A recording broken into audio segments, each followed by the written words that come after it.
So in response to these changes, some have accused Twitch of turning into a cam girl site, but you had others defending it, like Aspen Gold, saying, hot take, Twitch isn't and has never been a safe space for underage people. Everyone fixates on boob streamers, but the reality is that many Twitch streams cover topics and have conversations that would be wildly inappropriate for minors to be involved in. New Twitch changes are a W. You also had streaming creators like Hassan Pike who are concerned not about how streamers are going to handle this, but how Twitch will, especially when it comes to the content labels. I can foresee this becoming a major problem where Twitch starts literally labeling female content creators who are not trying to appear sexually suggestive because people are mass targeting them or some with big honkers, even if they're not talking about their big honkers at all, and then they just get slapped on with that penalty, hitting you with the slut marker, you know what I mean? It's like slut shaming. Since Twitch will actually apply these labels if the streamers forget, he thinks they might end up abusing them by throwing them on streams that don't actually need them. Arguing that there's so many women on Twitch who don't even do anything sexual, but they're still viewed that way by the community just because they're women. Pokimane comes to mind, and yet for her entire career,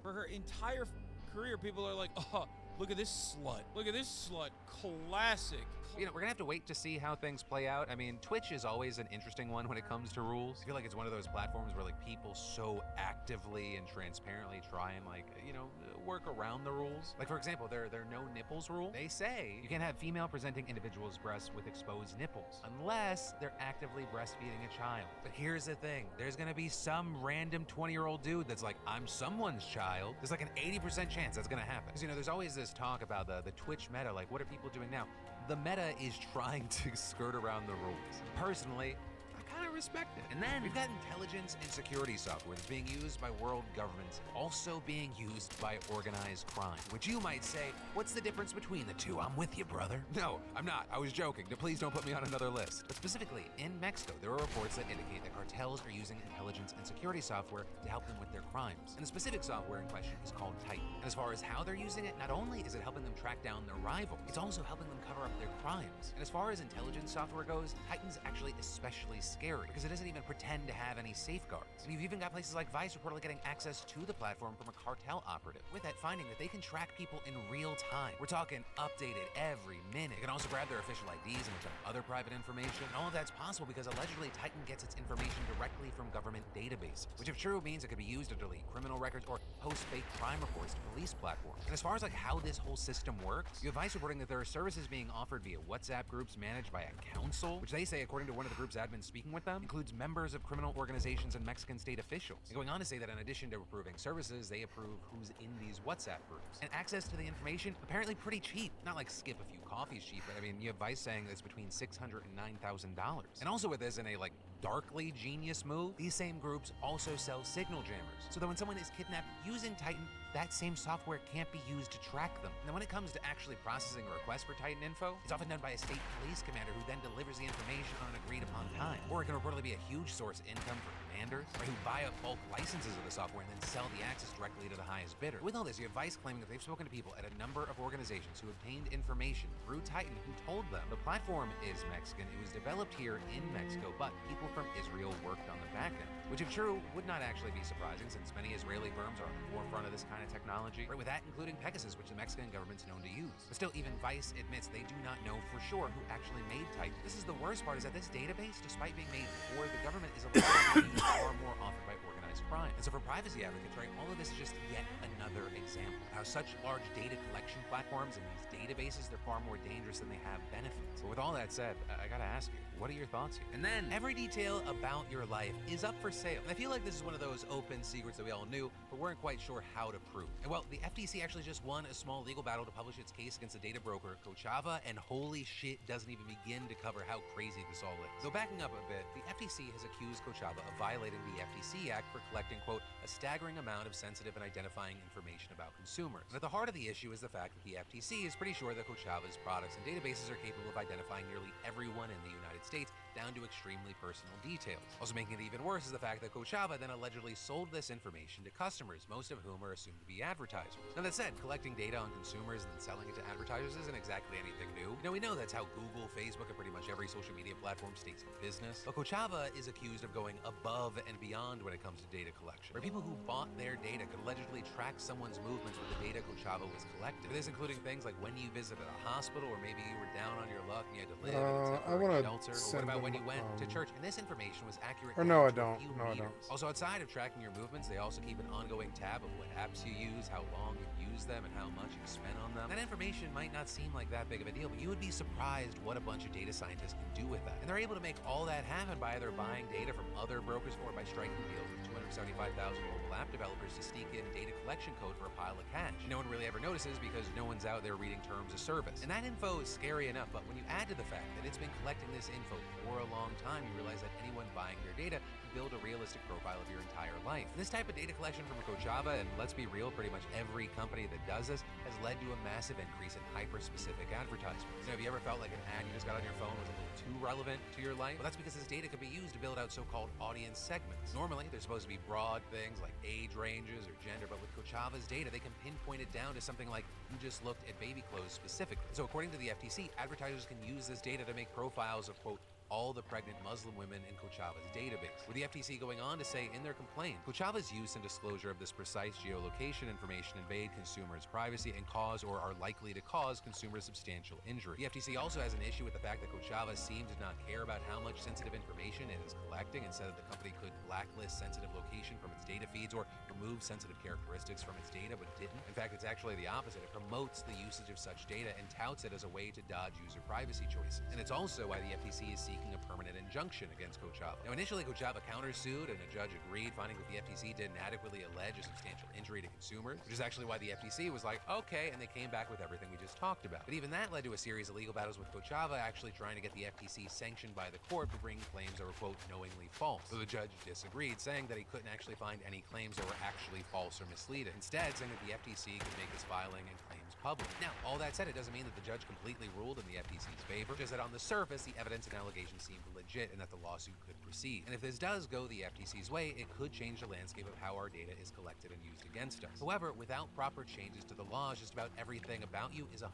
known to companies and advertisers out there, and there's nothing you can really do about it. And then, we've got football, basketball, hockey, concerts, theater, comedy, and so much more. I mean, you have tons of events happening for every mood, distraction, or taste in entertainment. And thanks to the sponsor for today's show, SeatGeek, you'll get $20 off using my code Phil for tickets. I mean, it's great in general, but also it is a great gift idea for just about anyone in your life. And also, I mean, don't forget yourself as well. Plus, fantastically, for those of you who have used this offer in the past, I've got you covered as well because you can use code Franco for $10 off any purchase. That's whether you've bought one before or 100 times.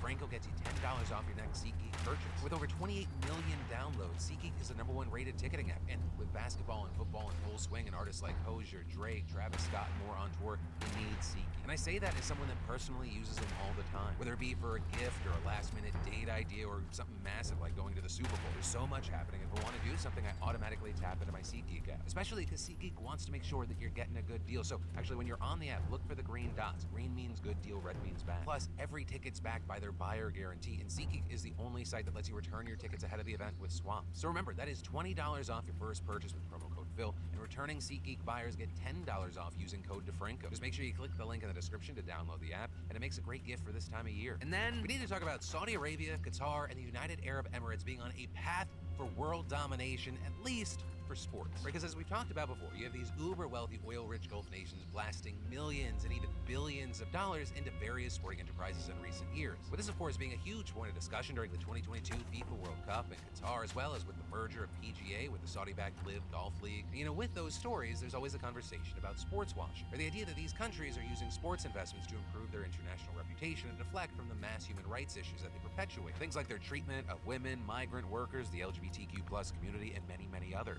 And when it comes to Saudi Arabia specifically, that hesitancy goes even deeper. Where you have things like the assassination of Jamal Khashoggi and, of course, the small matter of the country's connections to 9/11. But apparently, billions of dollars can make a lot of people forget those little tiny details. Especially as those big deals that you hear about in the news, the LIV mergers and the World Cup, those are just the tippity tip of the iceberg. With these investments just rapidly accelerating, experts say that the consequences of all this, accepting this money, it's going to go far beyond just sports washing. We're talking about a total revolution in the global sports power structure that'll concentrate much more geopolitical influence into the hands of these questionable governments. And that's actually something that was detailed in an absolutely stunning report by the Washington Post that drew from interviews with over 50 governing bodies, stakeholders, and experts. And to really understand the scope of this situation, we have to first get a little bit more of a better look at the massive scale that we're talking about here. For a while now, there has been a major focus on soccer, with all three of the Gulf nations slurping up some of the best-known soccer franchises in the whole world. world, with that including Paris, Saint-Germain, Manchester City, and Newcastle United, among many other European teams. Saudi Arabia's Sovereign Public Investment Fund, or PIF, has also spent obscene amounts of money signing top soccer players, in fact making it the second largest soccer spender in the world last year, with Saudi clubs reportedly spending $957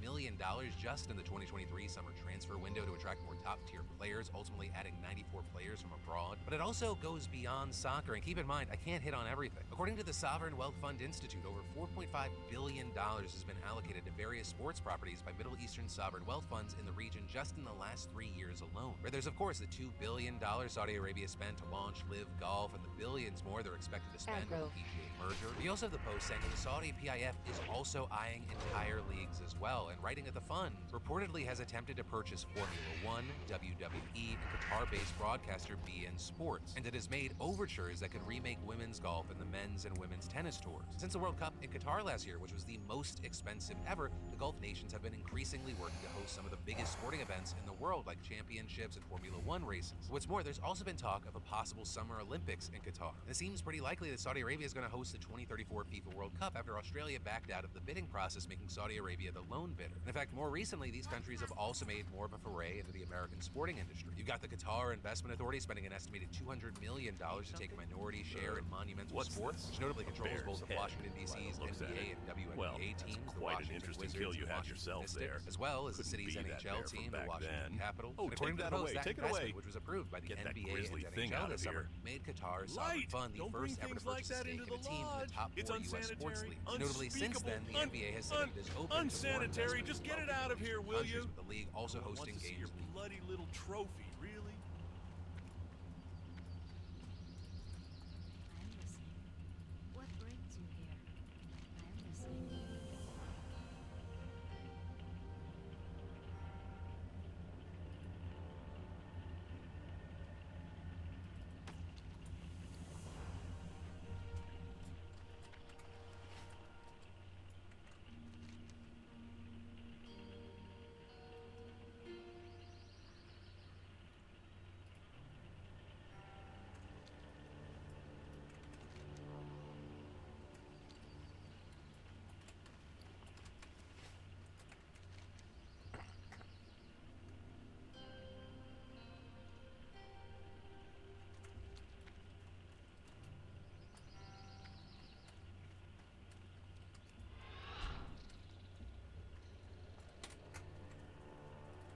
You also have the UFC dipping its toes in the oil money waters, hosting an event in the UAE the same month as the NBA, and announcing plans for fights in Saudi Arabia next year. And all of that's on top of the money for sponsorship and events for multi-billion-dollar corporations in these countries, particularly their national airlines. But analysts and key stakeholders who spoke to the Post said it was that decision by the NBA and NHL to allow Qatari investment that really moved the needle here, right? Opening the floodgates for oil dollars to pour into American sports and create a new era of foreign funding. With many experts saying that what we are seeing now, this is just the beginning. And Mark Gannis, a sports consultant who works in these kinds of deals, saying, to use a sports analogy, we're not even midway through the first quarter. This is a mega trend, one that is going to be growing for the next decade or longer, and will crescendo probably in 2 decades or so. But this, as many officials in the industry and the US government are worried that we don't know yet the full ramifications of accepting that oil money from these nations. And again, experts say that these consequences will go beyond sports washing, with one explaining, sports washing is a moral claim, and it has merit, but it fails to capture the full scope of their ambitions. They are angling to be global players, and they're trying to achieve this in a few different ways. First, just the very surface level sports have long been an incredibly important geopolitical tool. They foster patriotism at home, they promote diplomacy abroad, and they're a massive part of the global economy. And so as a result, power in international sports translates to influence in world politics. But experts say that investments in sports also bring about economic changes that allow countries to consolidate their power even more. With Gannis here saying those changes are going to alter the region forever. It's enormous, and it's going to keep getting bigger and more significant as time goes on. It's transformational what is happening right now. This is actually something that we've seen in the past. Right? For many, many years, Europe and North America were really the major powerhouses in sports, hosting events and setting rules for the rest of the world. But then the 1988 Olympics in South Korea changed a lot. Not only did those games essentially rebrand South Korea in the eyes of the West, which helped its rise as a geopolitical player, they also prompted China to pursue the Olympics. And after that, China put a ton of investment in sports, eventually leading to the country hosting the games in 2008 and 2022. And that gave it tremendous power in the global economy, with its rise in the sports power structure happening at the same time as becoming becoming a powerful global trade partner, which is why you have experts saying that the Middle East is using the exact same playbook as China, a playbook that can result in incredible economic and geopolitical benefits. Success brings return on investments, building stadiums and infrastructure stimulates the economy. Those stadiums and infrastructure attract tourism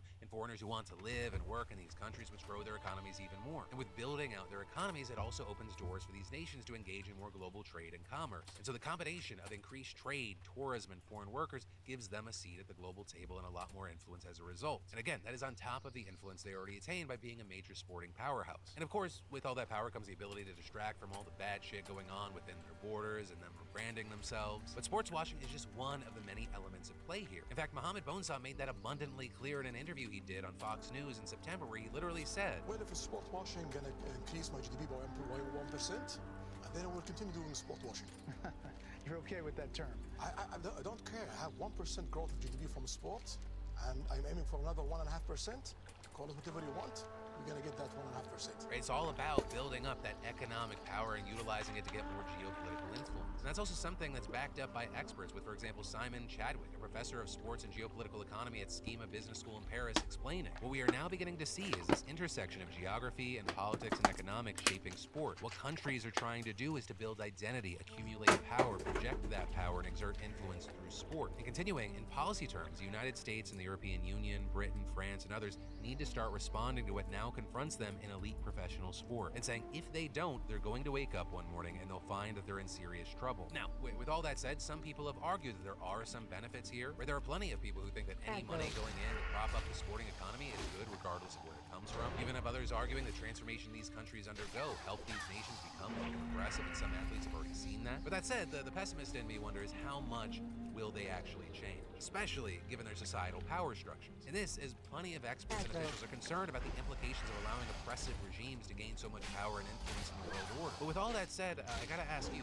what are your thoughts here? And then, I've been and will continue to shop a lot online right now. I like to be sure that my privacy is protected from various people spending all their time and energy gathering my data. Because all of us are at risk of having our data breached by third parties who spend their time trying to do just that, steal our information. But protecting ourselves doesn't need to take up all our time and energy, thanks to today's sponsor, Incogni, because they do it for us. Really, when I signed up, I immediately saw how many data brokers had my information. Not the best feeling. But within a week, Incogni already started their reach out, scrubbing them out, still protecting me today. Because with just a phone number, old address, or a name to start them off, complete strangers can buy records containing an alarming amount of your sensitive information. Incogni can automatically remove your personal data from these kinds of websites. If you're privacy conscious or you just don't like the idea of some random finding out where you live or where you work, it makes sense to take advantage of a service that keeps this information private. So just go to incogni.com/DeFranco and don't forget to use code DeFranco to get 60% off. That's incogni.com/DeFranco and use code DeFranco to take your personal data off the market. And then House Republicans today have now officially formalized the impeachment inquiry into President Biden, with it unsurprisingly coming to a 221 to 212 vote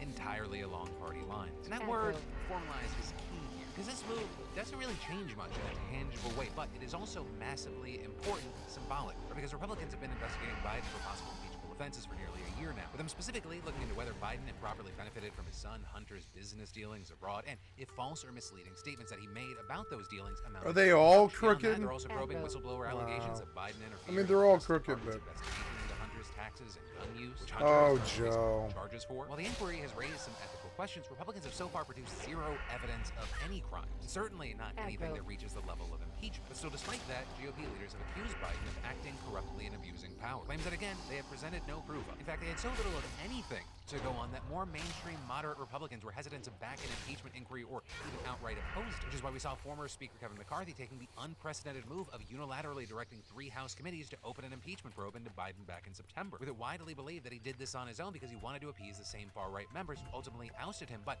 he didn't have enough support from the rank and file. But that whole sentiment, it has changed recently for a few different reasons. But first of all, Republicans have been bolstered by pretty explosive new allegations against Hunter revealed in a new indictment. Now, very notably here, because we're talking about the potential impeachment of Joe Biden, not the impeachment of Hunter Biden. That indictment never mentions the president or connects him to his son's alleged misdeeds, but it has helped Republicans who are leading this effort to convince their on-the-fence colleagues that there's no harm in just making sure for certain that the president wasn't involved, with also increased pressure from Trump and his allies in Congress playing a big role. And beyond that, the White House basically dared Republicans to take this step last week, when a special counsel to Biden wrote a letter challenging the legitimacy of the probe because it hasn't been launched by a after the House vote, pointing out that Republicans leading the effort had themselves argued that impeachment inquiries without a full floor vote are illegitimate, calling it an abuse of power when Pelosi unilaterally launched an impeachment probe into Trump, demanding that subpoenas and requests for interviews be rescinded. So in response to that, you had GOP leaders arguing that a full floor vote was necessary to give them the full authority to investigate Biden without the White House stonewalling or bringing legal challenges. And that also helped another argument that they made to convince skeptical moderates, saying this is not a vote to actually impeach Biden, but a vote to continue the investigation with full legal force. And that's an argument that was echoed by multiple GOP lawmakers who were leading this investigation after the House vote yesterday, saying, hey, this is basically just a procedural step. This, as Democrats have widely pushed back against that, claiming that this is all a political charade to appease Trump and that Republicans have zero evidence and are just abusing the impeachment process for their own political means. But,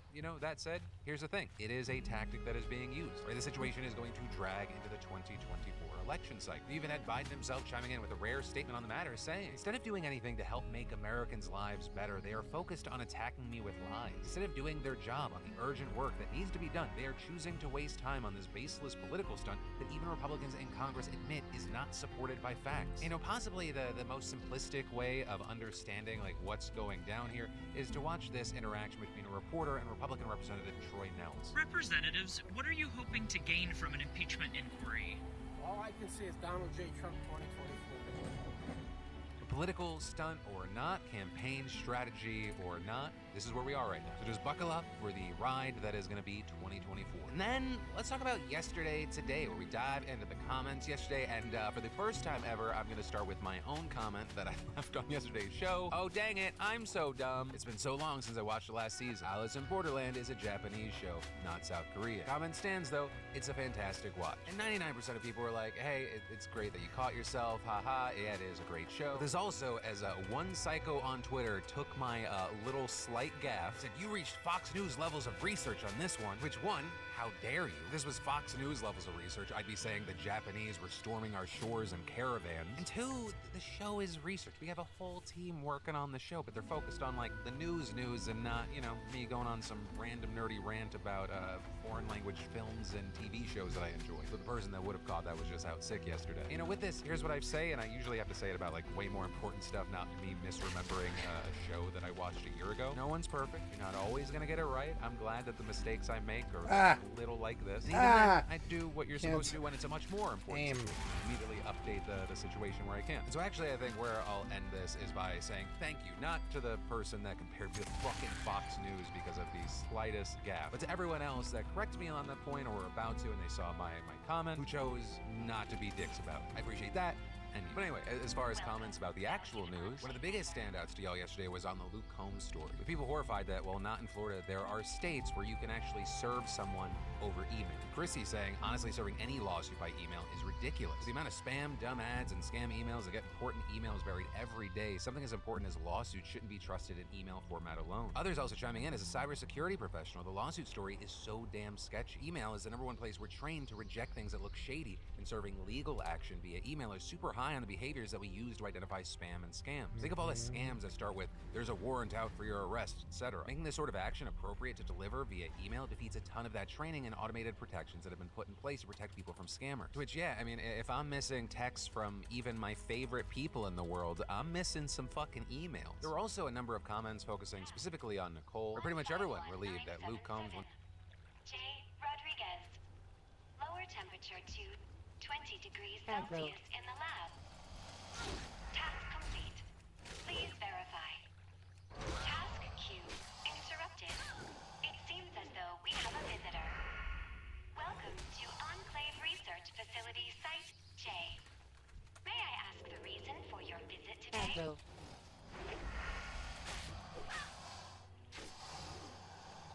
Interesting. Not like the others. Very well. Task entered. Estimated wait time, 14,320 hours, 12 minutes.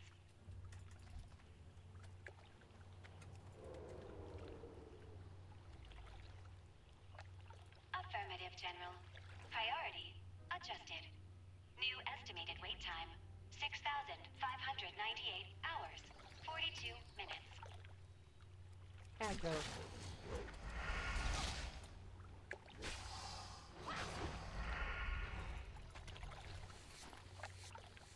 You may manually activate the transmitter via the communication center. However, very long walk. In the meantime, if you wish to tour the facility, please enter decontamination to your left.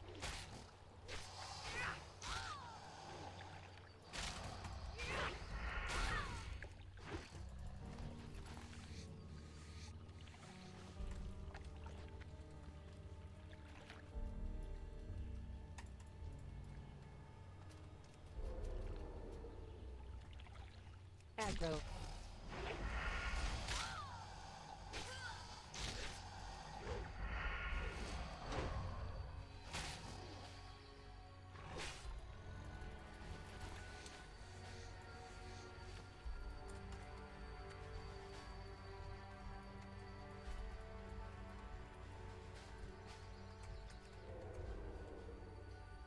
Aggro.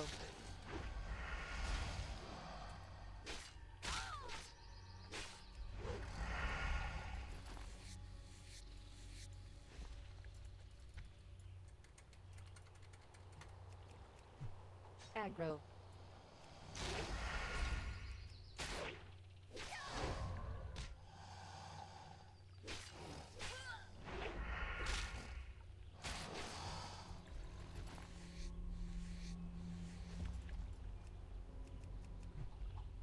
Aggro.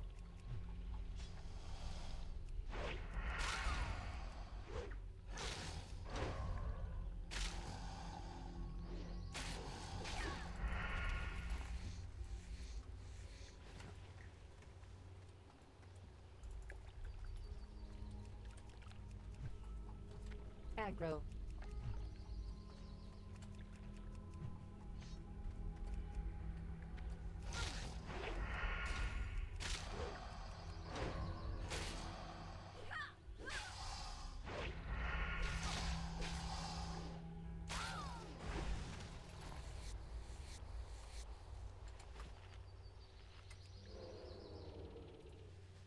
Happening, he's handling things the way he's handling it. Are people happy that not only does it seem like, you know, the bad stuff's not going to happen to Nicole, but maybe this has somehow turned into a good thing for her? Because in addition to Luke Combs giving her money, there's that whole Tumblr sale that's going to be going towards her medical bills. You also had a number of people saying she should have really known better. That it's great that it's not going to ruin her life, but that she really should have known better. But there, I kind of have to argue a different point, and I probably am only thinking of this because my TikTok algorithm has just been feeding me so much bullshit that people are trying to sell me. Like ever since TikTok Shop was introduced, I feel like 1 in 5 things I see, it's like, hey, did you know this shirt? Blah, whatever. People try and get their bag. But like the sheer amount of what seems to be unlicensed merch being sold is like through the roof. It's like, okay, that's just a photo of Taylor Swift and something she said. Where'd you get the fucking photo? There's a lot of people playing with fire, and so I think that there's two things. People are obviously benefiting from the situation, and it feels like, you know, while it may be Wild Westy now, eventually a crackdown's gotta come. And then two, the more people get fed that content, I think the more likely that you're gonna have other people thinking, oh, I guess this is okay. But yeah, be careful out there, because while that Luke Combs story had a seemingly happy ending, very much feel like that's the outlier. But that is where your daily dive into the news is going to end today. As always, thank you for being a part of these. For more news you need to know, I got you covered right here. Maybe you missed it, click or tap to watch. I got links in the description. But hey, my name's Philip DeFranco. You've just been filled in. I love yo faces, and I'll see you next time.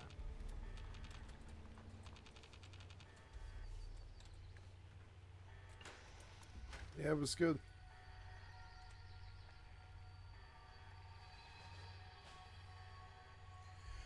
Oh, Carl Jobs.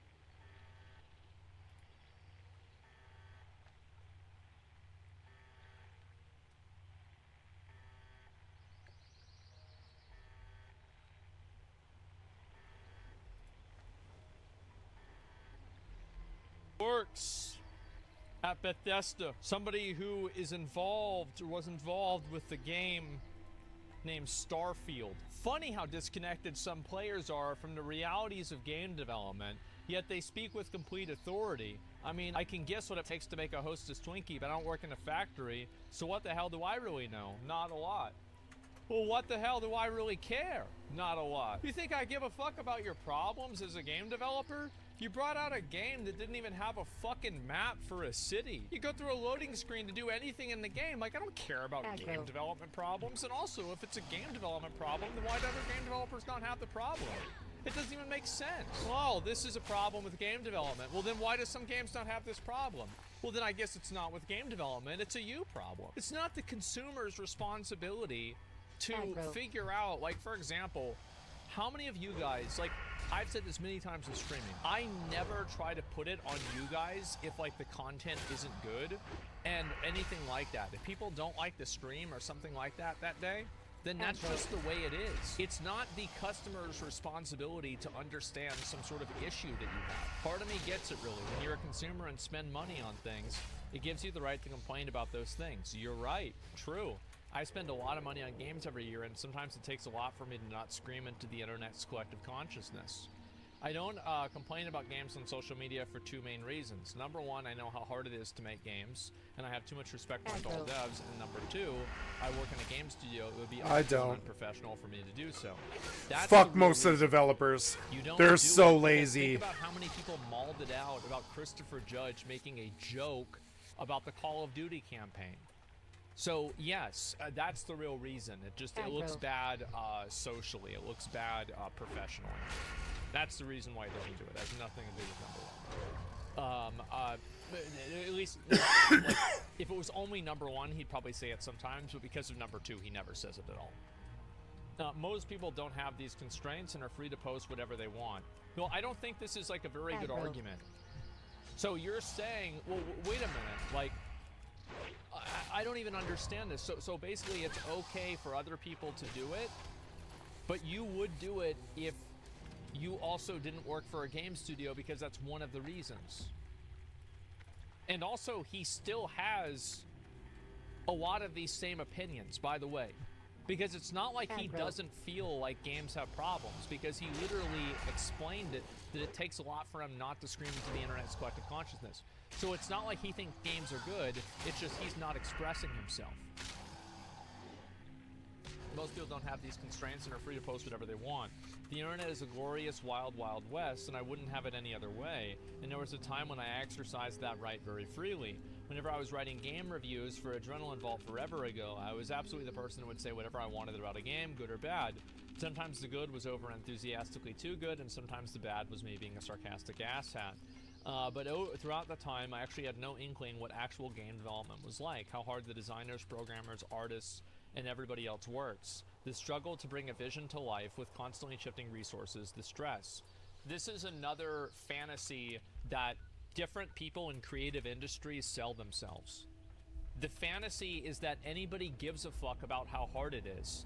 I wonder how hard it was to, like, you have people that are working on the fucking highway, I-35, every day, moving concrete around, having to work in, sometimes 100-degree heat, wearing a fucking hard hat in the middle of the pavement for 8 hours a day.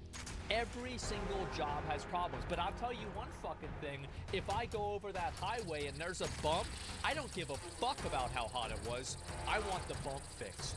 I don't care, oh, but it's hard. Too fucking bad, fix the bump, bitch. Nobody cares about the problems of your job. Everybody has a hard job. Everything's difficult. Whenever I'm streaming, I have to deal with people that might want to fuck with me in real life. Is that good? You have to deal with stalking, swatting, doxing, all of these serious, real problems. Do I ever sit around and complain and talk about that, about how hard it is? Fuck no, because nobody wants to hear about it. It's not an issue. You never hear about any of that shit from me. Because everybody, how many of you guys have problems at your fucking job? How many of you guys are in an area with chemicals that you think aren't necessarily good for you, or some sort of substance that's not good for you? How many of you guys have to do something that you don't want to do? How many of you guys have shifting resources? How many of you guys have stress? And does that fucking matter to the customer? Does that matter to your manager? Does that matter to the market whenever you put something out there that's weak? Nobody gives a fuck about your problems. Nobody Aggro. cares about how you feel. It doesn't matter, and it never did, and it Yep. never will. Yeah, like I used to complain when the person was in the channel for hours on end. I'd be like, leave me alone, stop harassing me, shut the fuck up. Leave me alone, stop harassing me, shut the fuck up, you're an asshole, leave me the fuck alone, stop stalking me, blah, blah, blah. The minute it was over, I stopped talking about it. People care about it is after the fact, and so they can just make you Nobody, feel better. ain't nobody want to hear about It's that. not real. Aggro. Nobody gives a fuck about how you feel. Jesus. So pathetic. I swear to God, some game developers, there's like this fucking strain of game developers that are like in this constant Aggro. battle to be like recognized for having a hard job. It's like streamers that are like fixated around people feeling sorry for them for being streamers. Shut the fuck up. If you don't like it, get another job. Like, I'm fine with people talking every once in a while about how this is, but you never rationalize a problem that the audience has by trying to make them feel sorry for you and guilt tripping them. Get the fuck out of here. The article is right, though. It's people who say they know, but they don't. It's not about good or bad. What are they saying? Like, what is the specific statement? Because no, I actually don't agree with them that this is some sort of I don't think that game development is even nearly as hard as these people are making it out to be. Do you want to know how I fucking know that? It's because somebody can make a mod that solves a problem for the game in 24 hours for free. This isn't me complaining about my job. I've experienced all these things, and I will again. That's the nature of AAA game development. Good, all right. But I also have a great position. I'm still gainfully employed after 21 plus years. A blessing considering the thousands of layoffs this year. Yep, true. Let's see here. I'm not trying to change anyone's mind because the internet. But my position, I can't not share the truth. And the truth is, nobody sets out to make a bad game. That doesn't mean that they should have made a bad game. And most of the game devs are incredibly talented, even if the game they release isn't up to par. Really? So how talented can they be if a random modder can solve a problem that takes the team months? How talented can they really be? Do you think that the people that are working on at what point is there any actual mistake that anyone can have any accountability for? Have you ever thought that having a corporate structure that's so large with so much levels of iteration that nobody can ever be at fault for anything is a very bad way to design things? Because if you have it that way, you can never assign blame and fix problems because you don't know where they come from. Maybe that's the problem. Maybe the problem is that everything is such a granular thing that people are responsible for eyebrows on every character that nobody's actually ever responsible for why Sarah in the game looks like a bad version of AI. And the personality is an even worse version of AI. I don't care about how talented they are or not. You've engineered a situation that creates failure. That's the truth. And no, I'm not going to just buy the idea that these people are super fucking understanding for everything whenever you have a modder that can solve the problem in a day. No. Especially not whenever the only peek that you ever got under the hood for why Diablo 4 was bad was the stash thing. And doesn't that tell a fucking story? The people that are making these decisions, that are working on these games, are probably just as fucking incompetent as you think they are. They actually don't know what the fuck they're doing. PoE even added another stash. Yes, true. And the game devs are the stash talented, is even if the the game fucking release isn't up to par. storage I'm gonna is tell you something. disgusting. The person who designed the character models in Frankly, Starfield disgusting. isn't talented, and they should never design another character model again. Nope. They're trash. Every character model in the game looks like trash. Yeah, it's pathetic. You have like indie studios that are making better quality stuff than this. That's not talent. See, I never knew this before, but if nothing else, a video game development is a series of concessions and tough decisions. There's that perfect game that you want to make, and then that game that you can make. Really? Well, tell that to Larian. There's always the game that you can make, and the game that you want to make. Where is the concession? Like, what concessions are we talking about here? The concession to not have features in the game that were in Skyrim? Maybe the problem is that you're making too many concessions. Have you ever thought that, like, maybe the structure of making the game is the problem? If you have a system that spits out shit then maybe you should change the system. So like, I don't understand this idea. Like, I work at a company that is structurally created in order to create garbage. And then it's creating garbage. How did this happen? It's not our fault. Yes, it is. You're part of the system.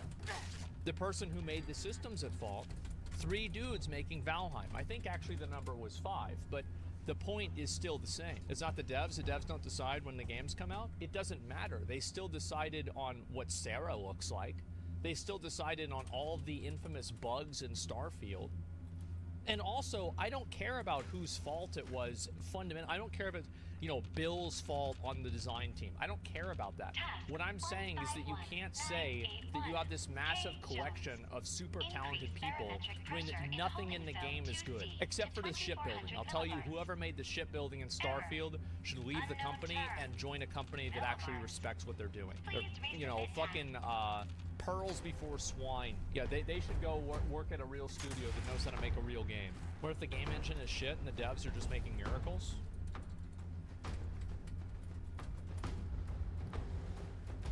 So if the game engine is shit, did it get worse from Skyrim? The game engine is shit, and that's why the dialogue is bad? The game engine is shit, and that's why the main story is the most boring sci-fi story I've ever heard in my entire life. On a very fundamental narrative level, the game is terrible. Like, it's just so fucking pathetic to play Starfield and then go play the intro for Cyberpunk. It's actually fucking pathetic. I can't even believe that they thought this was like, how could you possibly release a game like that? See, I never knew this before. Nothing else. Video game development, concessions, tough decisions. Game you can make. Sometimes if you got Smile on you, the two are very close. But in order to get there, in order to get as close as possible to the vision, the team has to push itself harder and harder, often while dealing with devs being shuffled around or leaving looming deadlines and creative decisions you wish you didn't have to make. And team is absolutely the operative word here. Yes, of course, right? Because team allows them to completely obfuscate any sort of accountability, so it's never anyone's fault for something. Nobody can ever be at fault because every decision is collective. Yeah, that doesn't work. Because whenever nobody can be at fault, you can't solve problems. The resident of this, people constantly pointing fingers at you while you don't have the necessary resources for success, just plain sucks. Then they have engineered a situation that causes them to fail. Then that's also their fault. There is never, like, it's management issue, then that's also their fault. And by the way, this guy's the design director. It's not like he's like a random programmer. I blame the boss after the product. Oh, it's always somebody else's fault. Oh, it's somebody else that caused this to happen. Was this the guy that was in charge of having the entire solar system in some areas in Starfield be completely devoid of life or any points of interest other than a cave? You're telling me you couldn't have procedurally generated anything out of that? You're telling me that you have the Spacers, the Eclipsion, and also the Crimson Fleet all be looking exactly the fucking same, except for one little insignia? They behave the same, they act the same, they talk the same. This is a joke. How can you possibly think this is okay? People that are working on a video game by themselves can do better than this. This is a multi-million-dollar studio, but that's just massive. And you want us to see, oh, how hard it is? Maybe stop making it so hard. He thinks he is realistic, so in his mind, realism is greater than fun is insane. There's no realism between trying to teleport constantly. There's no realism between having a loading screen to sit down in your ship. Like, that's not even true. Like, if you want to make a realism argument, then that's fine. But like, there are lots of other problems that are just completely unrealistic as well. Bethesda has a net worth of $3 billion. Yeah, I'm losing my fucking mind. The team is absolutely operative word here. Lots and lots of people doing lots of work. Writing, level building, making character models, coding game systems, trying to schedule it all so it can get done and folks don't burn out, on and on.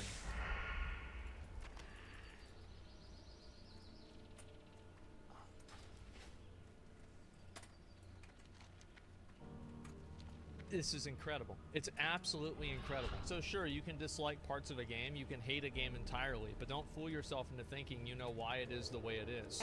Unless it's somehow documented and verified, or it got to be that way, or how it got to be that way.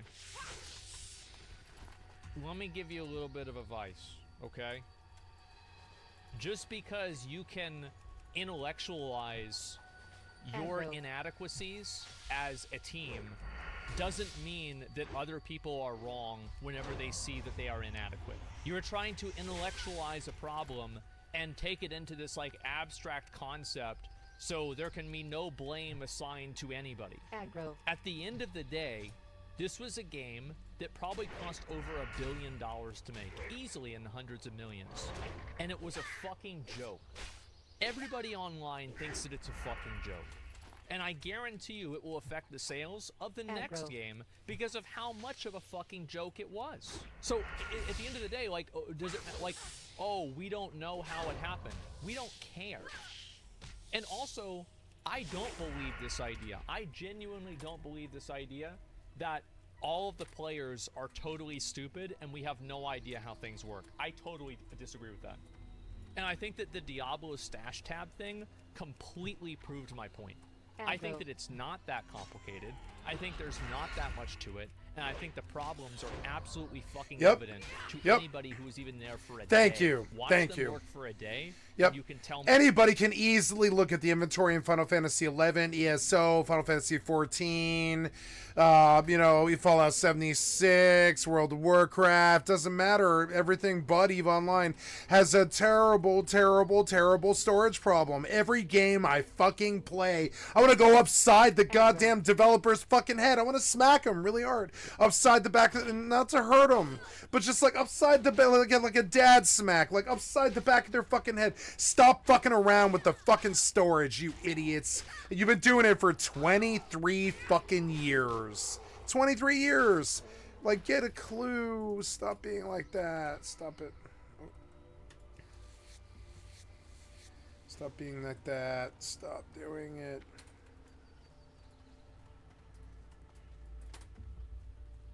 I think any of you guys could. Nothing special about me at all. Just because I don't know how a car is made doesn't mean I don't know how hard it is to make a car.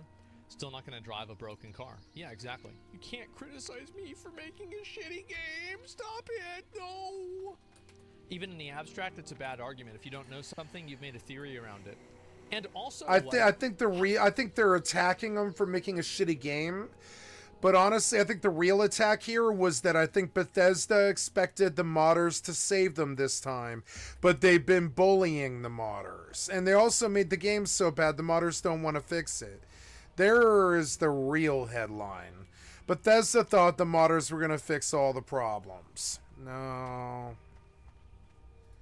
You want to bet? And oh, by the way, really interesting thing here. He never offered any real explanation. Like, honestly, I am so happy with 76 that Starfield sucking didn't affect me. It felt expensive. It was $100. But I have it forever, and Starfield sucking did not feel like it affected me. And it didn't feel like a game I wanted to finish, but I didn't mind it, you know. I thought it was missing VATS. Good money for high quality materials, that's for sure.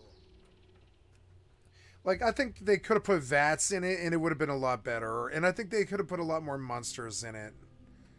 I think the real problem with it was the lack of the bestiary, honestly. The rest of it was okay. If the world was filled with stuff to do and tasks and stuff. If they got basic tasks like they did Fallout. Like, this list... This was missing from, you know, Starfield, and it didn't need to be like, do this, craft this many guns, go kill this and here on that planet, or go doing this and this. This is what should be in a lot of these huge single-player games. Like, look, go do this until you're having so much fun that you forget that the game's bad and all this. Like 76, I've had so much fun that I forgot that the game's bad, you know? And I struggle with it. Like, all the time, you hear that terrible noise every time I loot all the time. You know, it's just like, it's got problems, you know, it's got like issues with camera and all this other stuff, but it's fine, you know, it got so fun in the end that I looked past all the problems, and I'm a really happy person with Bethesda. Like, I'm happy with Bethesda, I'm happy with the things they did supply me, you know. I don't know, maybe I better just drink and eat.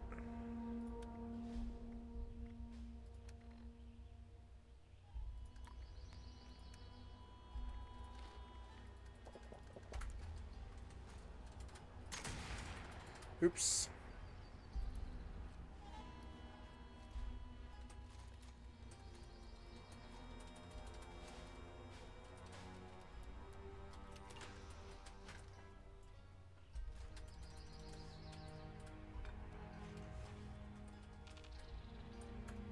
Your nutrients must be running low. Okay, so you're telling us that it's totally reasonable that you make a bad menu and then a modder can fix it in a day.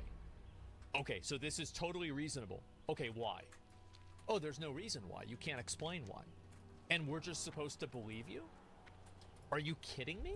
What? Why would anybody believe that? Non-disclosure agreements? Sure. Yeah, no, I'm sure they can't explain some things. But the one guy in Diablo 4 did. He said what he thought. Devs for big companies have huge egos, and they shouldn't. Not unless they make good games. And you know what the funny thing is? I thought 76 was good. Like, 76 is so good that I don't mind Starfield sucked. I didn't mind that Fallout 4 wasn't good enough because 76 is the evolution of Fallout 4. And so, like, 76 was the one they worked hard on, obviously. Was still playing it today. And I don't know why all those fanboys missed out on the good game. 76 is 10 times the game that Starfield ever could be.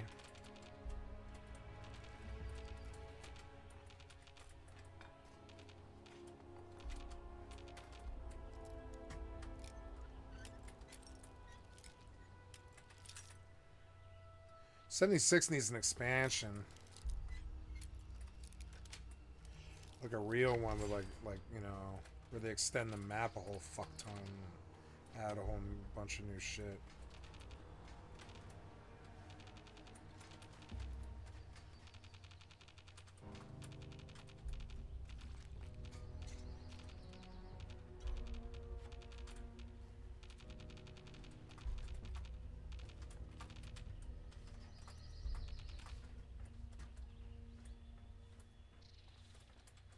Sometimes it's really hard to tell where to go.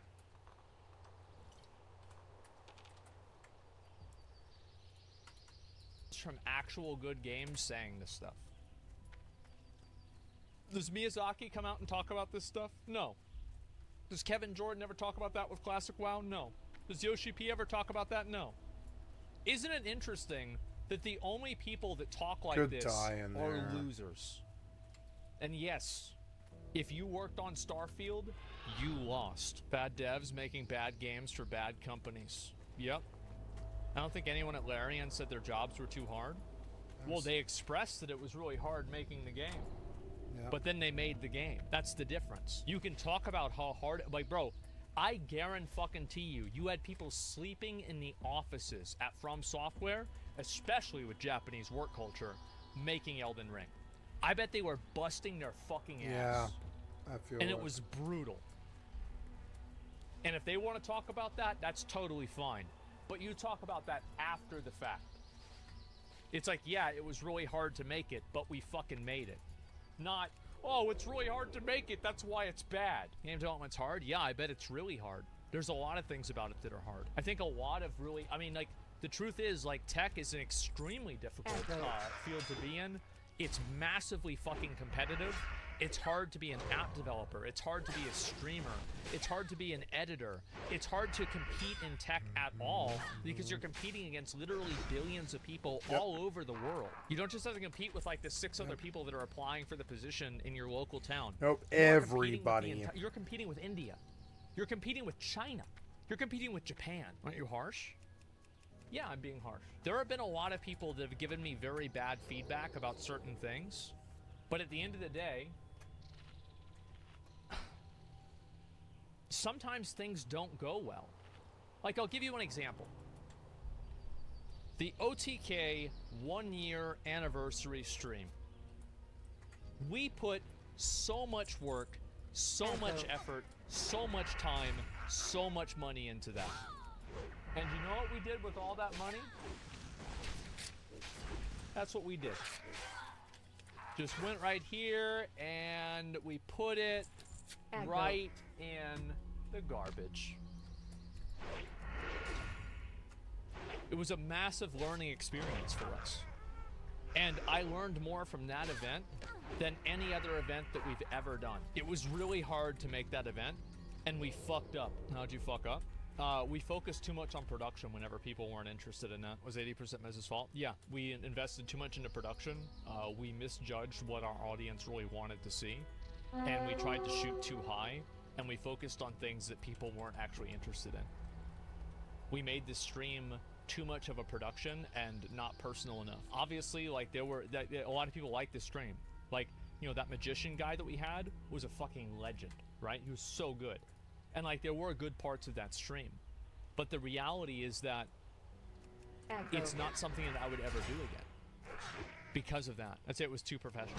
Yeah, well, I think that making a professional event is totally fine. Like the OTK Games Expo is a professional event, right? But in general, it doesn't matter about how hard we worked on that event, does it? It doesn't really matter how much money we put into that event. None of that has any value and any importance. Not to you, the customer. Because what I care about is the customer, not customer, but the consumer, right? The viewer. Like whether you're selling something, I was saying customer because of a game, right? But like, we're not really selling anything. But the point is that we're selling an idea, I guess. But the point is that nothing matters to the consumer except for the end product. Whether that's a movie, whether that's a show, whether that's a game, or whether that's a food, whether it's a car, nothing else matters. Starforge? You're right. And we fucked up with Starforge. Do you remember the announcement for Starforge? That didn't go very well, did it? Well, we sat down and we had a meeting that night. Everybody was there. Charlie was there. The CEO of Starforge was there. Tips was there. S-Fan was there. We had all hands on deck. And we solved the problem. Because it doesn't matter what our opinion is. Because at the end of the day, the customer is always right. My take is 98% true. A lot of people care about the chef makes their food. Or the writer behind Lord of the Rings. Yeah, of course there's like a certain level of personal element to it. But the personal element to it never excuses a bad product. I think that's a better way to say it. Let's see here. Chances are, unless you've made a game yourself, you don't know who made certain decisions, who did specific work, and how many people are actually available to do that work. Well, let's say that the number was one person that was available to do the work. Okay, well then why did they do it worse than a modder? One thing that I've learned about a lot of tech culture is that tech culture is fundamentally avoiding accountability because nobody wants to get fired. And I think this is a genuine problem because there are so many layoffs and so many people that are getting kicked out of these companies because they're underperforming. It creates what's effectively a chilling effect on anyone taking initiative because nobody wants to take initiative or ownership of a problem because they don't want to be blamed for it if something goes wrong. Because that problem is not just simply their responsibility, but it's abstracted onto like 5 or 10 other people's responsibility as well. So I think that it's a problem by design. It's like if you have a factory and it's a machine factory and one of the machines is like you're trying to make glasses, right? And then one of the machines is a hammer and it smashes the glasses. Well, maybe take that part of the machine out. Maybe the problem isn't necessarily any of the other machines, but it's just the way that it's done. Fix the system. Like, I don't think, like, in my opinion, saying, oh, we have a bad system, this isn't a justification. It's simply a reason. Why did they do it worse than a modder? Because the modder has zero accountability to the overall product. Okay, so then why'd they do it worse than a modder then? I'll finish the rest of this. How many people were probably available to work? Any time challenges faced or how often you had to overcome technology itself? This one is huge. Really? The technology is what allowed you to, that's why you have this menu problem? And also, like, imagine if you're trying to get somewhere, like you need an Uber driver, right? And the Uber driver shows up and he's driving a Toyota Corolla 1994 with 3 wheels. That's right. The back wheel is missing. So if you take a left, it's gonna scrape against the ground and you're gonna have to go a lot slower. And because of that, the road is bumpy, it's annoying, it takes longer to get there. Is that the Uber driver's fault? Is it? I think it is. I think it's his fault. So don't blame other people for being mad at you for choosing to use a system that's bad. What are we talking about? Let me give you an example of a company that knows how to do it the right way. The way that, let's see here, we're gonna be talking about Radon in Elden Ring. This is the room where you fight Radon. And you have the horse right here. His name is Leonard. That's completely irrelevant. Nobody cares. And then you have the person who's right here. And then you have Radon, who is right here.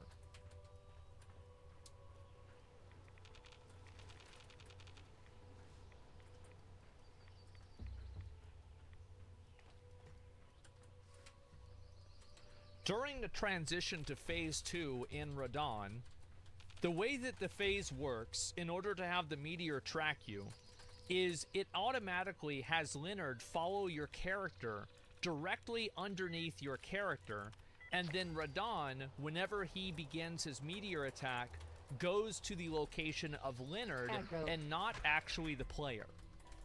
This was discovered by, I think, Zuli the Witch on YouTube. You can look at the video yourself. So, the fact that you're not able to... And you know also, by the way, who was it? Was it the guy from Nintendo? Aggro. Basically, he programmed in, by himself, the entire... like original Pokemon Blue. No, not Reggie, not Miyamoto. The guy that passed away. Iwata, yeah. I think that he programmed in the original world in Pokemon to a later version because they said that it wasn't possible. And so this is just an example of how a studio that knows what the fuck they're doing is able to actually solve problems and not blame it on the developers. Or sorry, blame it on the players. Because at the end of the day, here's really the truth. This transition is fucking awesome. And nobody cares about what's under the hood. Because it works. So yes, love games, buy them, play them, and then complain to your heart's content. It's sort of the nature of developers. But just know that the game you're playing is in some ways a freaking miracle in itself. Normal people have come together to work for years on one goal, to bring you fun and happiness, so it helps remember that and them. I think this is a good point that he makes. I don't think anybody that worked on Starfield wanted it to be a bad game. I really don't. But sometimes you have to call things for what they are. And I do want to shit. I don't want to shit on them just completely. Like, I know they're trying, but it's not good enough. It's not. They should know. Yep. It's bad. It's not good enough. We can't act like it's good. It's not good. No. I wish that people would be more accepting of this feedback rather than make tweet threads about excuses of why the game was bad. The engine is bad. Then don't use the engine. Nobody can ever take accountability for anything.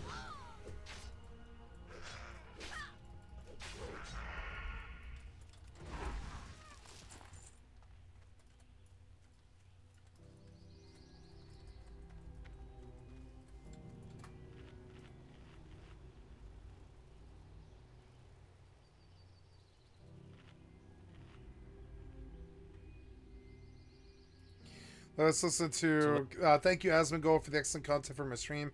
I'd like to sub to your channel. Thank you, Carl Jobs, for the excellent content for my stream. I'd like to sub to your channel. Legends. Last month, I released 2 videos outlining charity fraud committed by the Completionist and his charity, the Open Hand Foundation. Those 2 videos can basically be summed up with 3 main allegations. 1. The Completionist committed charity fraud by making false, misleading statements about what the charity was doing in order to solicit donations. 2. The Completionist stole donations that were supposed to go to the Open Hand Foundation. And 3. The revenue generated by the golf tournament run by Gerard's family was not being sent to the Open Hand Foundation. These are extremely serious allegations, and to be clear, when I made those allegations, I was being extremely serious. I wouldn't say these types of things without having a very good reason to do so.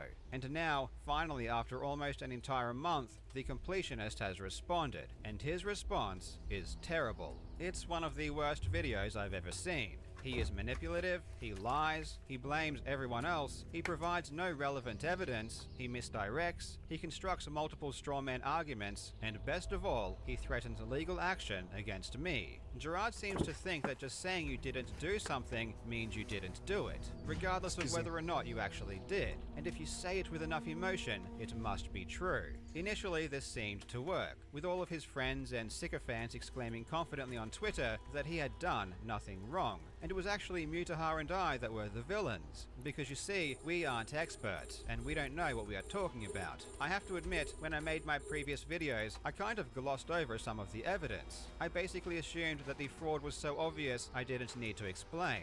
But evidently, this isn't the case. So in this video, I'm going to respond to Gerard and make it clear that he did in fact commit charity fraud. He did in fact embezzle donations, and the golf money is in fact Carl's still gonna missing. destroy And if he feels him. confident enough, or perhaps stupid enough It was to a test my bait. claims in court, I will happily oblige him. In this video, I'm going to break it all down, and I really hope you enjoy.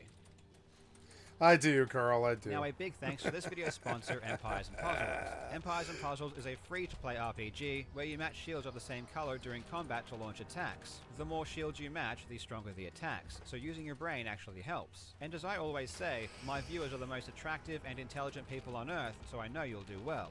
There are over 450 collectible heroes based around different elements, and they all have their own special abilities which you'll need to use strategically. And back at base, you'll need to build production vehicles to gather resources, craft useful battle items, train troops, and summon more heroes. Did this There are some fucking awesome events team happening fall right apart? now. Spread some cheer with the holiday event featuring special hero surprises, exclusive rewards, and joyous challenges. During December, brace yourselves for the epic Alldayerrydaybaby event featuring some very unique heroes, showcasing new damage and defense types.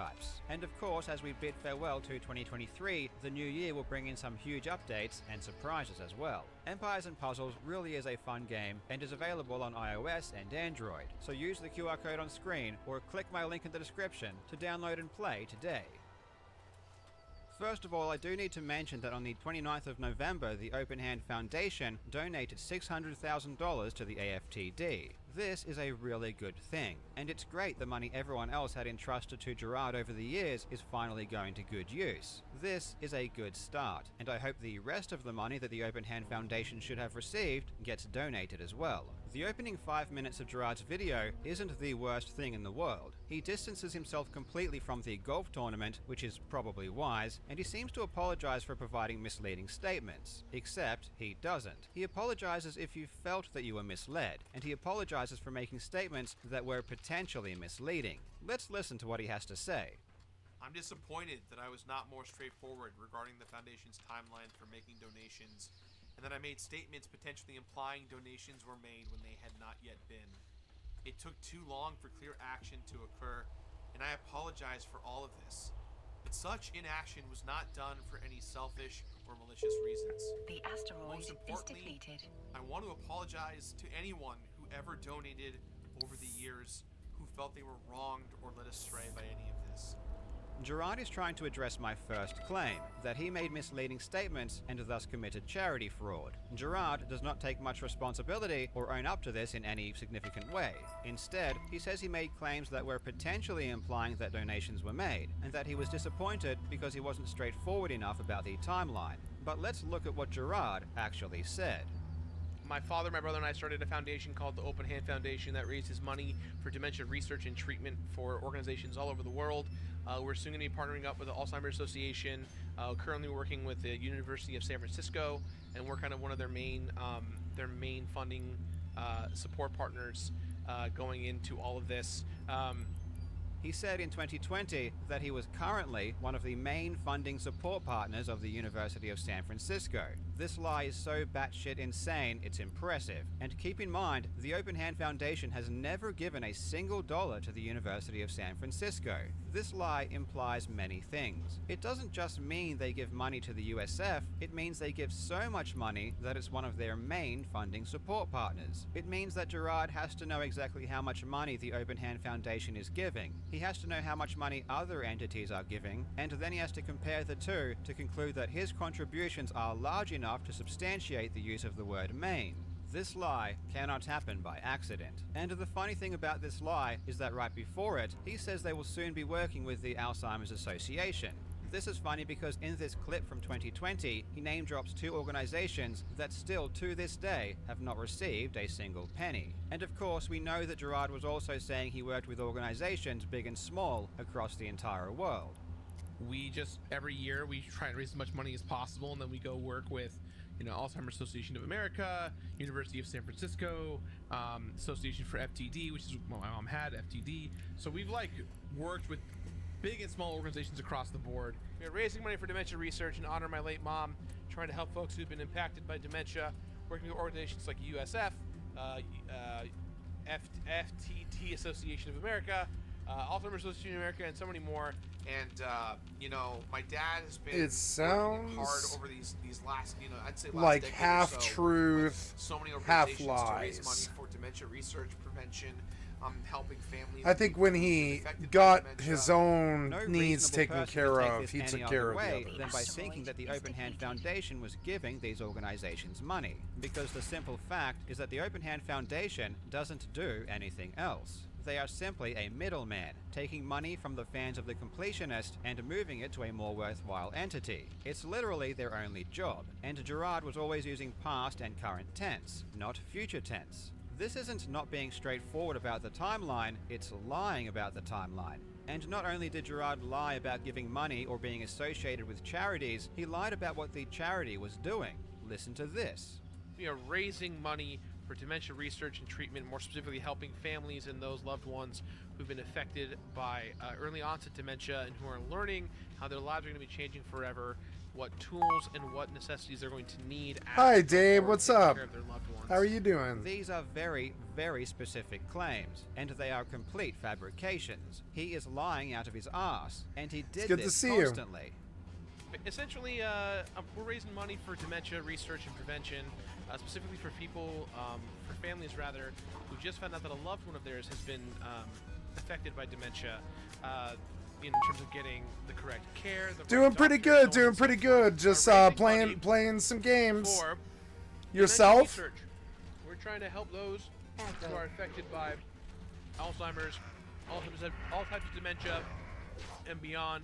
Specifically, people who, families who have just found out that a loved one has dementia, and the next steps that are taken to help them transition from the shock of it all to the next cool. steps of getting in-house care and so Well, I'm glad you stopped in. I hope you Gerard enjoy. lied about giving money. I'm Gerard just lied focused about on working with hardcore WoW at the organizations, moment. And Gerard lied about how the charity was helping victims of dementia, and he was using those lies to solicit donations. This is the textbook definition of charity fraud. Britannica states that charity fraud is a type of fraud that occurs when charitable organizations that solicit funds from the public for philanthropic goals, such as seeking cures for diseases, solicit donations in a deceptive manner, or use the monies that they collect for purposes not intended by the donors. I have definitively shown that Gerard was deceptive and thus have already proven he committed charity fraud. But what about using money in a way not intended by the donors? Let's investigate. I did it. Dave. I did. I've been playing 14 for a little bit. Cool. Yeah. I've been thinking about 14 a little bit. They made most of that game free, and it irks me because I've been locked out of my main account with my main Final Fantasy 11 and main Final Fantasy 14. So, and I have a lot of stuff on both those accounts, and so it's hard for me to play 14, but I know that I could easily just go play it for free. I've been thinking about that a lot, actually. I might actually go cap out 14 for free, because why not? Before it dies, because I think it'll eventually die. Yeah, I lost my main, man. I had I originally bought 14. I bought it like closed beta. You know what I'm saying? I have a long history of 14. But I still don't think it's my favorite game, though. You know, it's not. But it's a good MMO. I like it. It's a good MMO.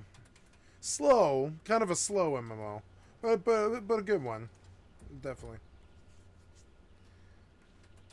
So Dave, I did the deep dive on what is it, Beyond Human or whatever it is, and it's looking really fucking good. It's gotten good reception and all that. So I will be buying that game, and you and I we could live on the same base. I don't see why not if you want, or run a clan or a party or something.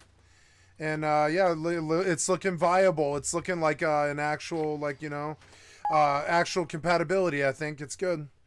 I struggle with this stuff a lot, you know, games being compatible and stuff. But that's looking like a fairly good game. I'm excited. Oh, unfortunately, I was not able to get into the beta, but they do a drawing every Friday. So tomorrow, I will, or I guess it's today now, but like today when I wake up, I'll check my email and I might have gotten into the beta, at which point I'll come find you and we'll play the game. But I did not get in initially, so each week they do a drawing to see, they do another 50,000 people or something like that. So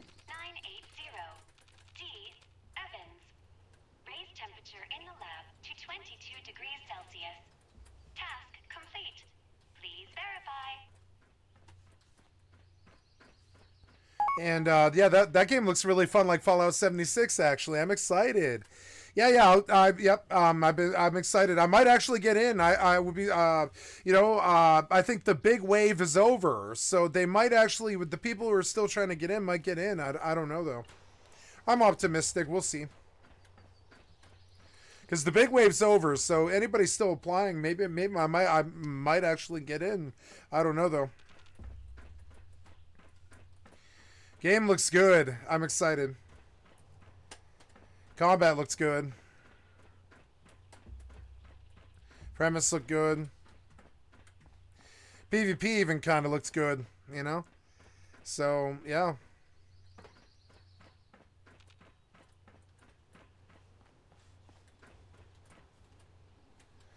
I'm excited. That one flew under my radar. I had no idea. Thank you for letting me know.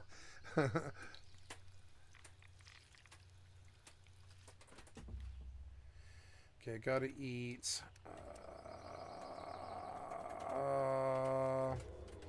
I'll get repopped if I don't kill. I mean, not that it really matters, but the asteroid is depleted. Aggro.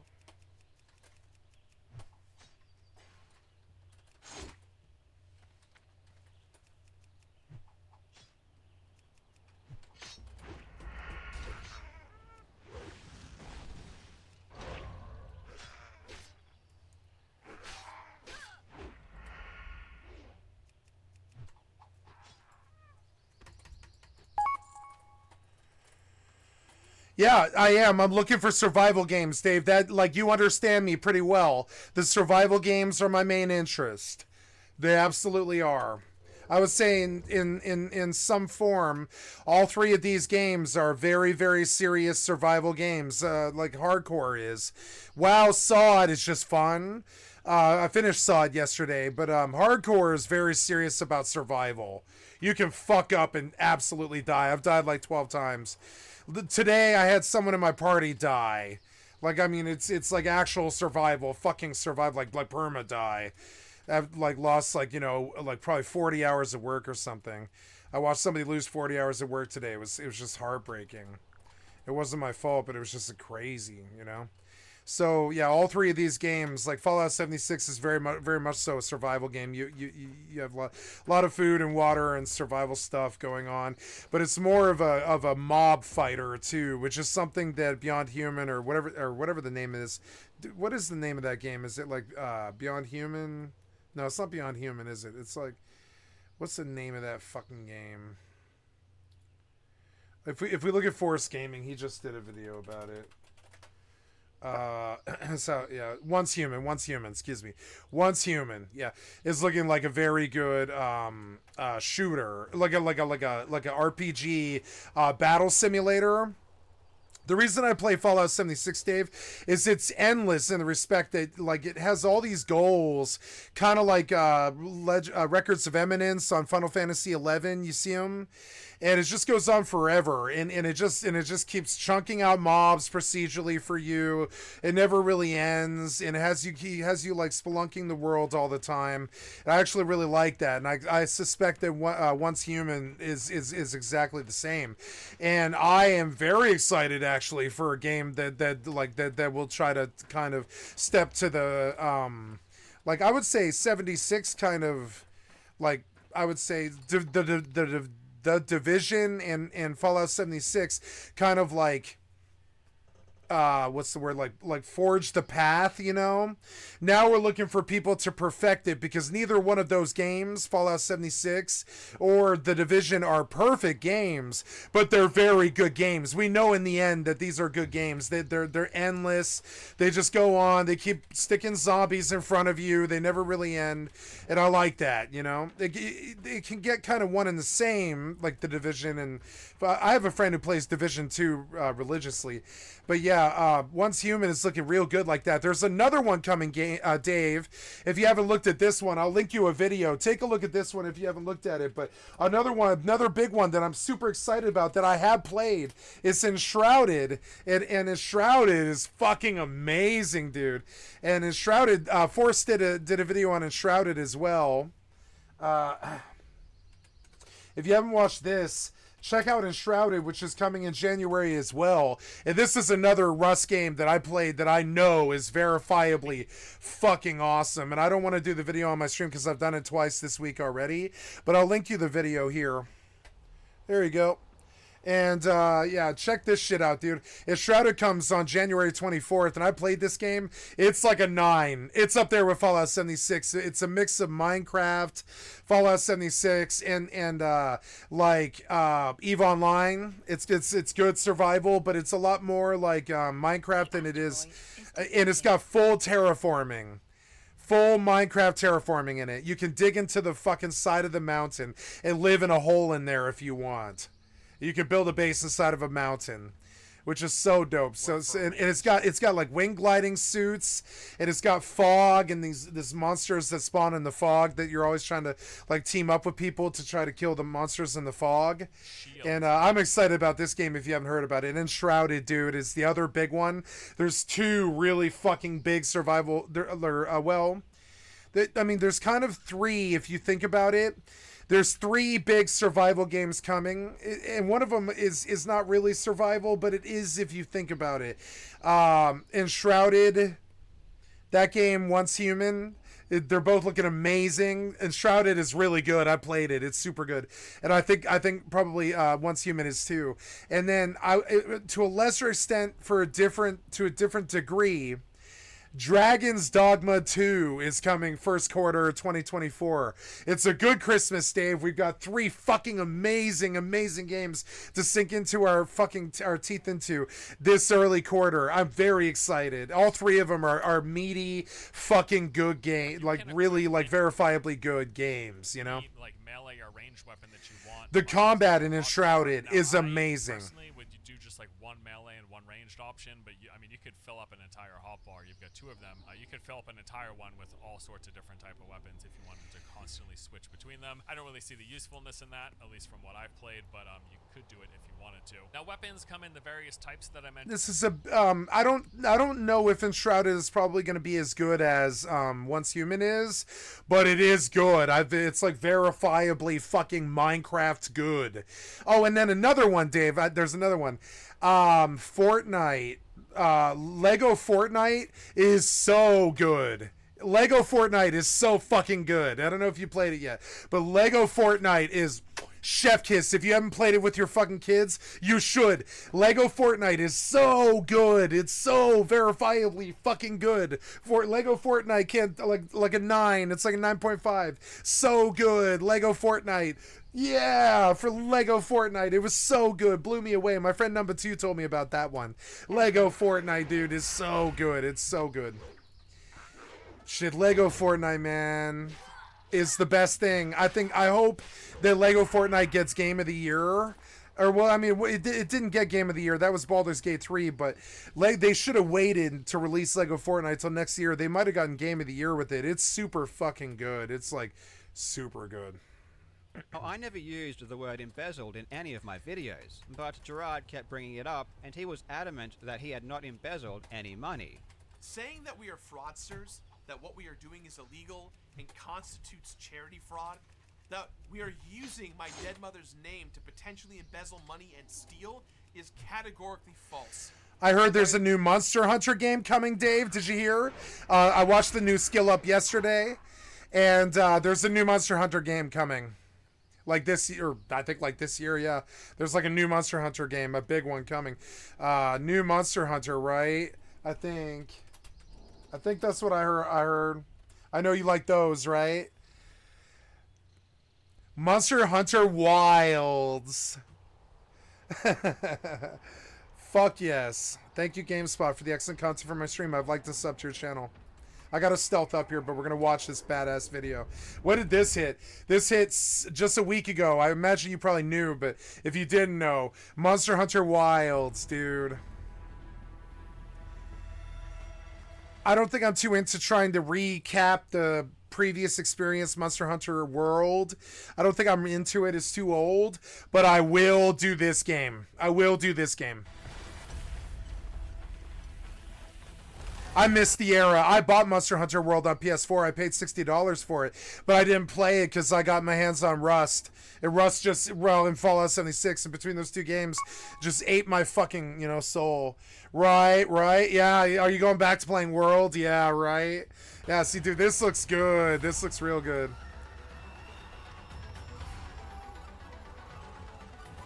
I haven't seen this trailer.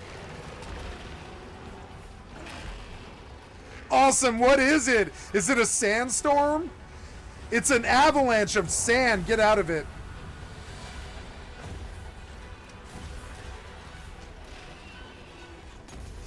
This looks so fucking genuinely fucking good.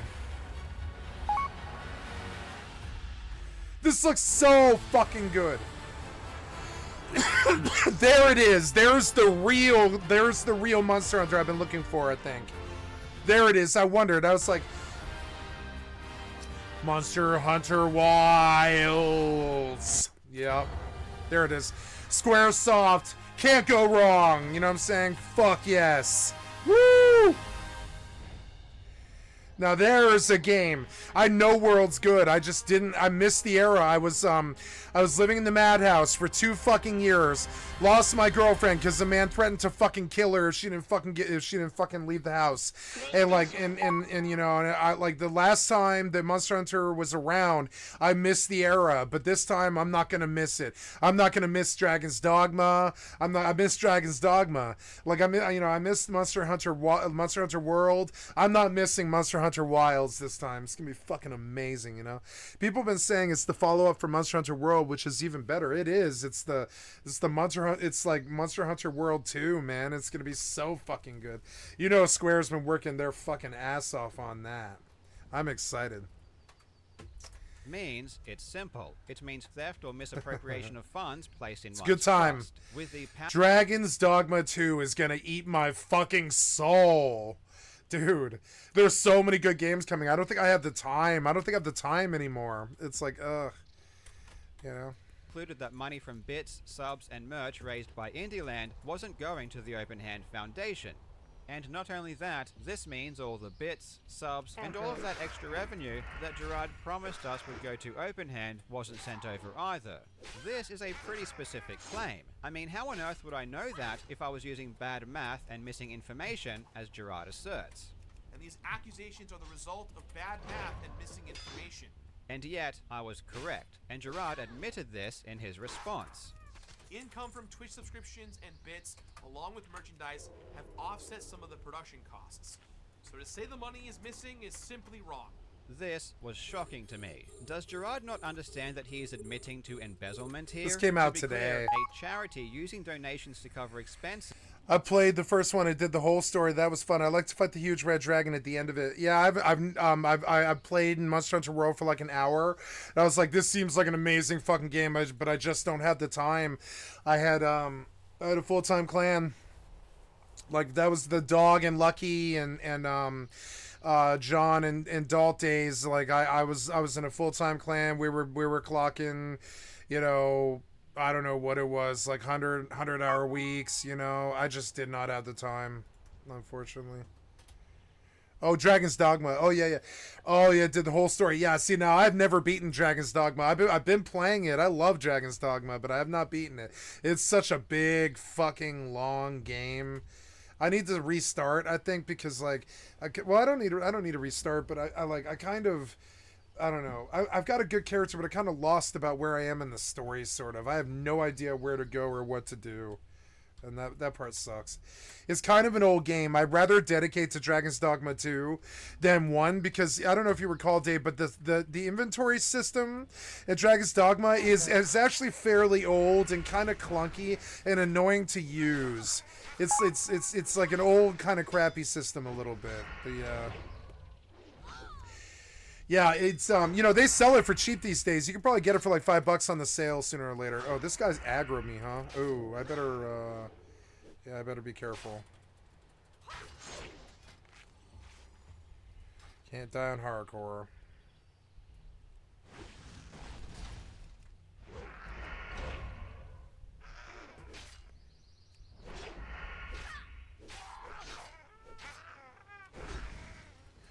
Die, you stupid thing. Oh, this quest is dumb. I'm gonna get killed doing this. Hurry up, you. Get full. Isn't illegal. It's totally normal and common. But that's not what Gerard did. Gerard lied to the public and said that this money was going to charity and that he wasn't touching any of it. You can do bits, you can do subs, you can actually donate money. If you I like Carl Jobst a lot. Material thing. You can do a shirt, you can do a coin. It all goes. Get him, Carl. Bits, shut down subs, the liars. Shut down the thieves. Chats, anything that supports us is going to the foundation at the very end. Nah, you're doing foundation fraud and you know it, and a ton of streamers do foundation fraud and you know it, and you're probably the worst one. And it's, you know, the chickens have come home to roost and they're gonna cancel you. You should accept it. You made your money. Including Amazon. They're not gonna get your money. Go you towards know? the charity as well. So it's all a pass through, all going for a good cause. Gift subs, memberships on YouTube, super chats, all that goes to the charity as well. And hey, if you want to get a T-shirt, all of the proceeds from the shirt also go to charity. Your primes, Yeah, you can your have gift them. subs, your bits, donations, all go to charity. We don't take any of it. Bits and subs on Twitch, memberships, super chats on YouTube, all goes to the cause. If you want to buy an Liar. you can totally do that. Liar. For the folks who are in attendance, you can actually go buy one from the lobby, so please go do that. All the proceeds and all those things. Look at his eyes roll. Look at. Okay, sorry. Jesus Christ. Look at that guy's eyes roll. Do go to charity. We don't touch any of it. Hey, We don't touch any of it. Go to charity. Your primes, your gift subs, your bits, donations, all go to charity. We don't take any of it. Bits and subs on Twitch, memberships, super chats on YouTube, all goes to the cause. If you want to buy an Indie Land T-shirt, you can totally do that. And for the folks who are in attendance, you can actually go buy one from the lobby, so please go do that.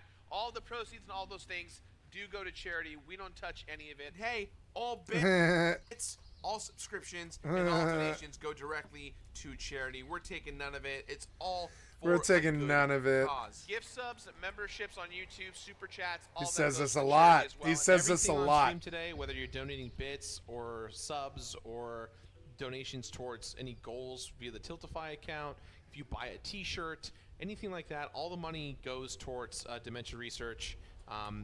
We make none of it. It all goes for the good cause. All bits, all donations, all super chats, all YouTube memberships, basically anything that's tied to donating or subscribing in a financial way to us is going to charity. We're not touching any of it. It's all going for a good cause. As a reminder, guys, all bits, subs, donations, Carl's just like Amazon raking Prime him or Prime Gaming over the subs, coals. and T-shirt sales all go to charity. So we touch none of it. I lie All about goes this for a good lot. cause. Yeah. Or all the donations and bits, subscriptions that are happening on stream today all go towards charity. If you buy a T-shirt, if you buy our challenge coin, that also all goes to charity. All subs during this stream for the next 3 or 4 days go to Liar! the foundation. All the money Liar! Foundation, an organization that we started in honor of my mom, and all that money goes to dementia research. In honor of We your don't touch mom. any of it. We just work with the people who do need the money. Want to buy a T-shirt? You should buy a T-shirt. All the proceeds go there. Bits, subs, gift subs, super chats, memberships, anything. Please buy. Please buy. Please buy foundation stuff. Please charity. Please charity. Money that we are raising, whether you are giving us bits, Charity, charity, charity. whether you're buying T-shirts or pins or whatever the hell Whatever. we're selling, Money, money. anything and everything in between, all proceeds are going to charity. Gift subs Charity. to other people. You can buy subs for yourself. You can give bits. Charity. All of that goes to charity. You can buy Charity. a T-shirt. We have a challenge coin that can legally be considered a weapon if you throw it. It's very heavy. All of this stuff is going to charity. Income from Twitch Charity. subscriptions and Charity. bits, along with merchandise, have offset some of the production costs. And not only did Gerard say this many times, it was plastered on screen during the entire event for multiple years. What you need to understand is that Gerard isn't a charity. He is an individual. When you give a bit or a sub to his Twitch channel, you aren't giving money to charity. You're giving money to Gerard. Gerard said, "Give me money in the form of bits and subs, and I will give that money to charity." He told his fans and people that look up to him, "Entrust your hard-earned money to me, and I will give all of that money to the Open Hand Foundation." But you know what happened when everyone gave Gerard their money, assuming it would go to charity? Gerard said, "Fuck you, I've changed my mind. I'm going to spend that money on something else. I'm going to spend that money on something that directly benefits myself." This is again textbook charity fraud and is the literal definition of embezzlement. Some might say, but Carl, Gerard isn't spending money on himself. He's spending money to fund Indieland. But Indieland is Gerard. It's his event run by his company, streamed on his Twitch channel. Of everyone in the entire world who benefits from Indieland, it's Gerard who benefits the most. He gets the Twitch followers, he gets the media attention, he gets to mingle with game developers and celebrities, he gets all the credit. And do you really think that everyone who subscribes during Indieland instantly cancels their subscription the moment it ends? Gerard taking donations to pay for Indieland is not only him spending donations on himself, it's him paying for something that he directly benefits from. But besides, what he spends that money on is ultimately irrelevant. He said he would give that money to charity, but instead, he spent it. That's fraud, that's theft, and that is embezzlement. And what makes this even worse is that he would then go and lie, trying to take credit for paying for everything himself. So for those guys who don't know, we had a show last year, and it went great, but it was very expensive, and TOBG covered the cost of it, but we have kind of a rule of like, we want to make sure that like, as we do charity events, that we're not costing the charity organization or really anyone outside of our awesome sponsors. The guys at FlyQuest have been so supportive. We want to make sure that the money that we do raise actually goes to charity and is spent properly. Gerard tries to explain why he kept the money for so many years, saying that he wanted to make a restricted donation, and he needed enough money to do that. This is one of the big reasons as to why the donation took so long. The organization did not raise enough money to make the impact that would allow the funds to be restricted and avoid those high admin costs. First, I need to point out what seems to be obvious to me, but hardly anyone else seems to acknowledge. Not passing along money people have entrusted to you to give to charity because you don't have enough money and you really want to make a restricted donation is completely bullshit.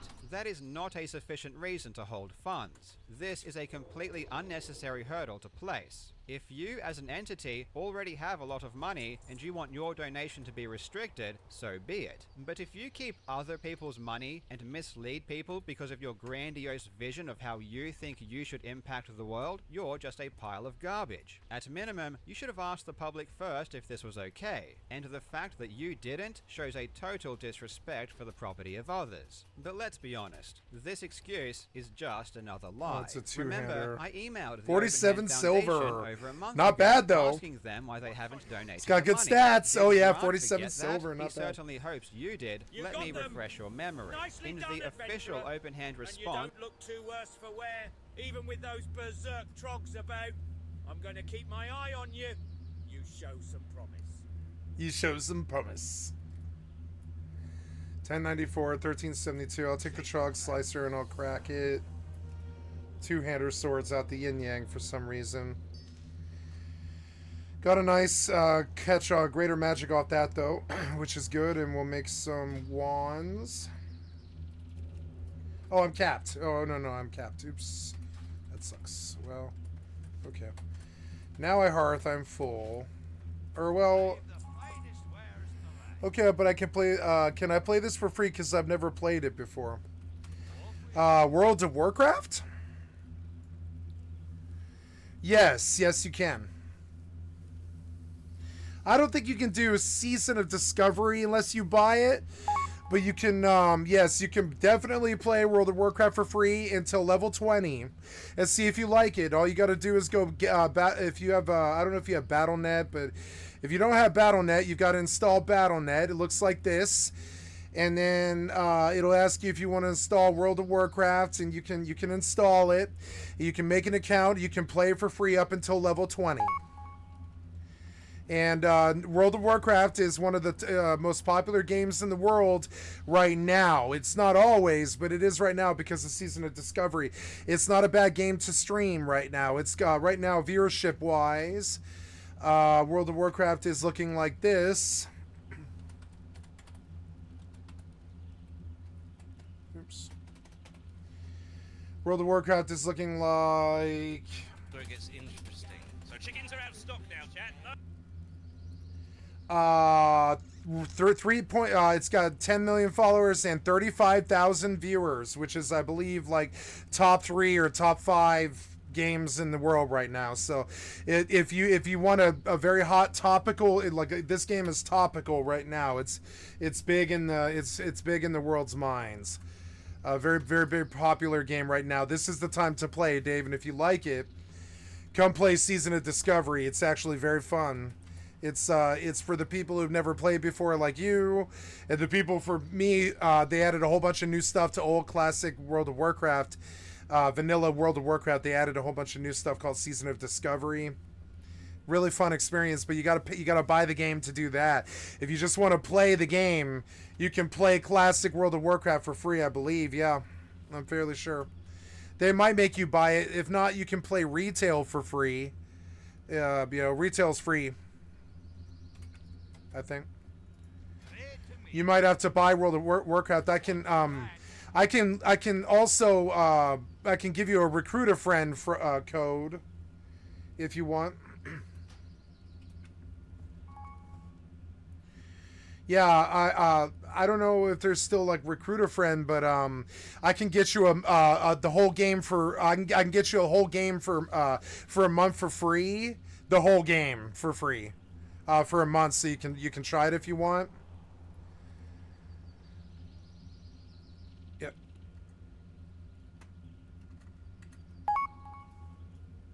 Yeah. So, yeah. I don't know how to do the recruiter friend thing. It's been a while, so like I'd have to Google it. But yeah, WoW recruiter friend. You can recruit a friend. Asteroid is depleted.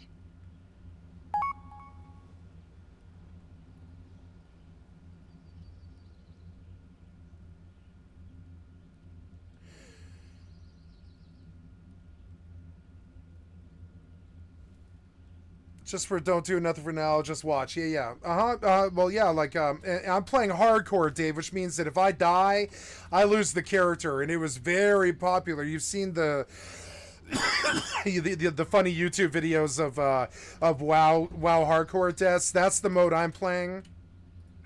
There's three modes in Classic. Classic just got a huge resurgence, and all the streamers are playing it right now. OTK and all them, they're all playing World of Warcraft right now, and it's very big. And there's 3 big modes going on right now. There's Classic, Hardcore, and Season of Discovery. And so I'm on Hardcore, which looks like this. There's like then there's also retail. I would stay away from retail unless you want to blow like $150. But you can play Classic for fairly cheap. I'm fairly sure it's like 60, or it's like cheaper than that. I think it's like $30 on the Christmas sale or something like that right now. But there's seasonal right now, which is Season of Discovery, which is the most popular game in the world. And then there's Classic Era, which is like, you know, been around for about 2.5 years since they re-released World of Warcraft, and then there's what I'm doing, which is hardcore. And there's not much difference except Season of Discovery has a whole bunch of new features and new abilities and stuff that they added. So yeah, I mean, it's old. This game is 20, or it's came out in 2003, so it's 20 years old. This game is 20 years old, you know. It's got old cartoony look, but it's the best MMO. It's the best MMO in the world, hands down. So I'm gonna go back on my hardcore character here.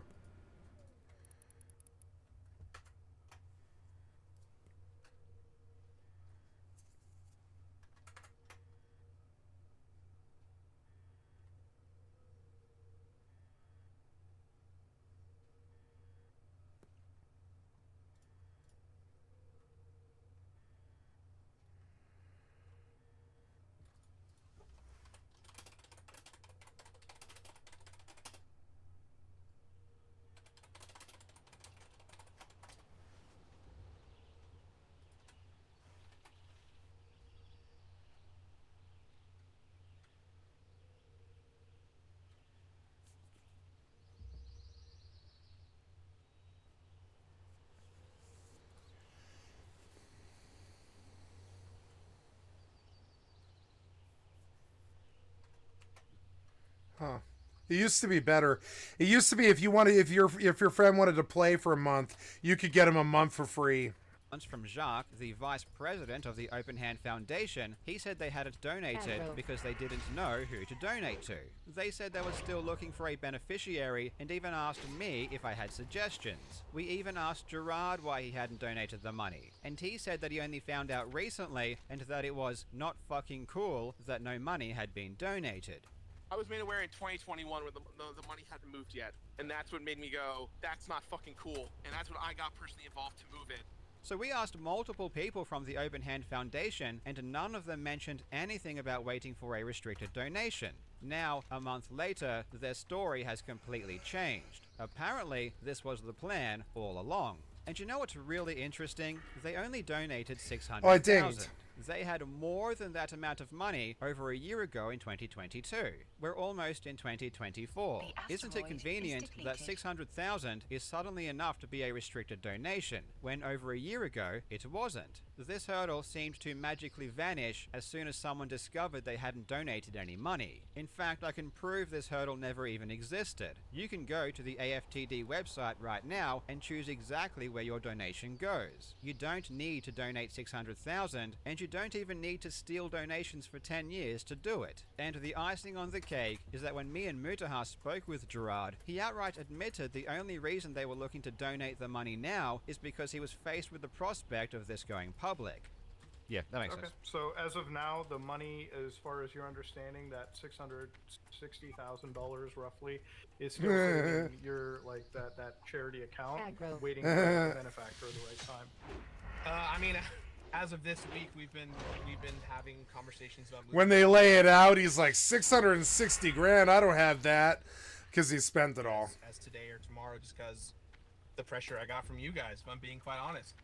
Not that I was trying to save face, but like, Are you extorting him or what? A private fight that I've been dealing with for months with my family, and I even told my family, hey, this is the last Indie Land I'm ever going to do, because this is the 10th year anniversary of my mom's passing, and when I kind of found all this information out, I was very unhappy with what things were going, and he knew this was deceptive and wrong the entire time. I'm not trying to ask for forgiveness. I'm not trying to hide this, but what would you guys like me to do? Because I want to do right by everyone involved on my side, and I want to absolve myself of this as best I can, and I know I can't. And you know, you guys are some of the biggest creators in the space. When you guys, whatever you guys will say, this is gonna follow me for the rest of my life, and I just want to be able to to do right by you guys and by my community and by my family at this point. And I just want, you know, like I literally am about to like donate all this money today and prior to that, earlier this week and the week before, and I've just been sitting here crippled trying to figure out the best way to handle this, because I felt like if I donated the money the minute you guys emailed me, it'd be a situation of, well, he's trying to hide it and he's admitting guilt by doing that. And I never felt that way, but I understand completely that you guys could easily argue that, and it would just make me look more like a scumbag. And you know, I just wanted, you know, I want to do right by you guys and what you think. Even if I survive this somehow, even if this is like, people are like, well, whatever, that's how it is. It's gonna take the passion out of what I do. Oh, good to see you, Dave. Thank you. People aren't gonna trust me ever Thank you for again. stopping in. I'm not gonna trust myself. Always a ever pleasure. again. And I'm just gonna Thank you for walk the away sub from all yesterday. this. Like I just, this is like me being like, great, so I'm out. Not just of content creation or being an online personality. I'm just gonna stop. I'm just gonna disappear and start over and never talk to anyone ever again. The simple reality is that if we had not made the videos we did, that money would still be sitting in their bank account doing nothing to fight dementia. And this leads me to what is the worst part of Gerard's video. You're a good friend, Dave. Let's start with the Open Hand Foundation's formation. When my mother passed away in 2013, we donated her brain and spinal cord to the same academics and doctors we worked with to further advance their research. There's a link in the description to the autopsy report that confirms her brain and spinal cord were both donated to science. I hate to say this, but it needs to be said. The way Gerard uses his dead mother is sickening. When investigating Gerard, I had to watch clip after clip after clip, year after year after year, of him constantly bringing up his dead mother every single chance he gets. He uses her to try and gain sympathy, he uses her to try to get money, and he uses her as a shield against criticism. It is utterly disgusting. I recently lost my mother too, and I know the pain of losing a parent. In fact, I've lost both of my parents. I'm not someone who is... I've only lost one of my parents, but I'm sure I'll lose the other one in the next like 10, 20 years, and I've accepted it. It's hard to deal, but it's, you know, I've accepted it. My father was an asshole.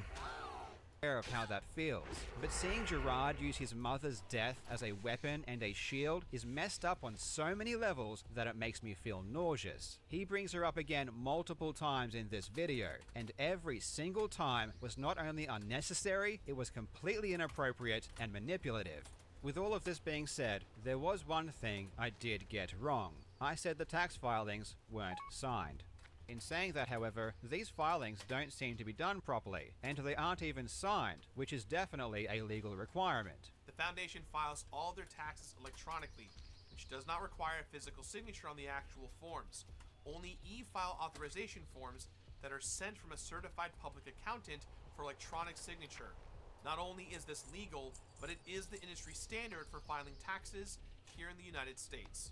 It pains me to say this, but I was incorrect. The forms were signed. This was a throwaway line that was poorly researched, and I shouldn't have said it. It meant nothing, it affected nothing, and I based none of my claims on this fact. Still, I owe everyone, and especially Gerard, an apology. So Gerard, from the bottom of my heart, I'm sorry that when discussing your multiple examples of committing charity fraud, I said the open-hand tax filings weren't signed. Most of Gerard's video is him going over information unrelated to me, my videos, or my claims. He hardly addresses my concerns about the golf charity event money, essentially saying, we didn't take the money, trust me bro. He provides no bank statements, no accounting, nothing. Apparently, we just have to take this proven liar at his word, which unfortunately I'm not willing to do. And what he does say doesn't even make sense. Listen to this. Finally, pledges and donations are not always collected at the same time of the event. It might take a few months to receive the funds, often rolling them into the following year's income. As for what the costs are to run an event like this, there are event organizers, venue expenses, crafts and catering, event dinners, support staff, production equipment, rentals, event branded merchandise, security, insurance, and more. Smaller events have smaller costs, and as the foundation scale the events, the expenses increase proportionally. He says donations from the golf tournaments carry across into the next year, but that doesn't happen. the money doesn't appear in any of the later years. For example, in 2022, Indieland raised over $100,000 according to the lead director of Indieland, Michael Barrity. I think this figure is especially trustworthy given that it's not coming from Gerard or anyone in his family. Jamie Lee Curtis also gave Openhand $25,000. Just those two sources alone is already way over the amount of revenue that Openhand declared for that year, which was just $117,000. The golf money is gone. And what's even crazier is that despite Openhand not getting any of that golf money, they still took money from other donations to pay for the golf event. Gerard ignores this completely and just tries to confuse everyone. He provides an order from 2014, a year that no one cares about. He breaks down income and expenses from 2023, another year that no one cares about because we don't even have the tax filings yet. Almost everything in the video is completely void of purpose and is a huge waste of time. I'm not sure if Gerard is either too stupid to understand what we said or if he is intentionally being stupid in order to make this as confusing as possible. At the end of the video, Gerard gets angry, puffs out his chest, and attempts to scare me. Furthermore, my family and I are in serious conversations with our legal teams regarding next steps, as the allegations that have been made have been made with complete disregard for the truth of the matter. These allegations were made by individuals who self-admittedly aren't even financial or legal professionals. These allegations are slanderous, and we believe we're done with selfish intent. What a pathetic bitch. The guy who lied to his fans for years, taking hundreds of thousands of dollars of their money by misleading them, the guy who kept donations for a decade and only donated because he got caught, the guy who spent donations on himself, the guy who abused the trust of his friends and dragged them into this, the guy who jeopardized the financial security of all of his employees because of his sheer stupidity and greed, has the gall to threaten legal action. What an absolute buffoon. If Gerard or his family are stupid enough to go after me, I wish them the best of luck. The actions of Gerard are not the actions of a nice guy. He lies chronically, he has no respect for the property of his fans, he is manipulative, he disrespects his own mother who cannot speak for herself by constantly dragging her into this, he takes no responsibility for what he did, he blames everyone else for being too stupid and easily misled, and he attacks those that rightfully call him out for his shortcomings. And it seems like some of Gerard's friends don't mind if he commits a bit of charity fraud here or there either. They don't mind if he steals and lies and threatens life-changing legal action when he's the one at fault. They don't mind if Gerard takes objectively immoral action against others as long as he's pleasant and friendly to them. Because at the end of the day, as long as Gerard's nice to them, that's all they care about. That's where their moral compass leads them, directly back to themselves. And that's why if I damage Gerard, I damage them. And they hate me for it. At the end of the day, this isn't just about Gerard. This is about raising awareness that these types of people exist. There are people out there who don't care if people lie. They don't care if the audience is manipulated and abused as long as they are within the small group who ultimately benefits. You need to be very weary of those who come with a smile because they are not always genuine. And if you are not careful, you will eventually fall victim. Thank you so much for watching, you legends. I hope you're having a fantastic day, and I will see you in the next video.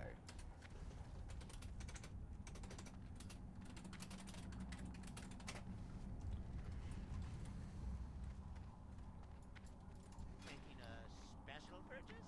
You have a great day now. What can I do for ye, adventurer?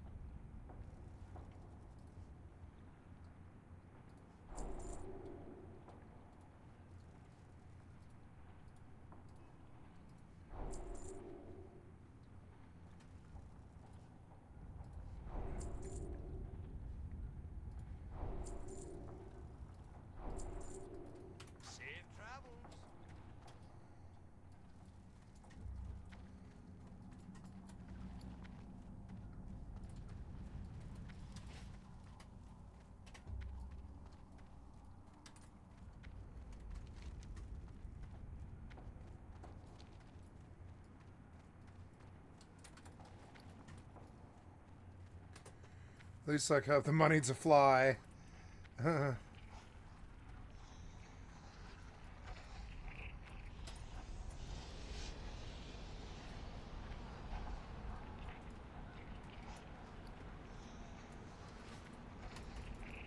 Wildhammer dwarves might have fast steeds, but can those airy peak griffins stand the heat of the Great Forge? I think not. Oh, damn it. I don't know where to go in this maze. You gotta give me some kind of guidance. What? Feels like it ends here. Give me some kind of fucking guidance or something, man. Is this right? Wait. No, like I went in a big circle, I think.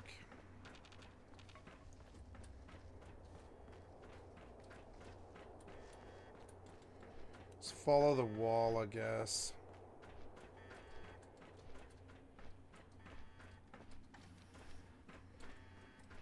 Okay. Ah, alright. I guess that works, yeah.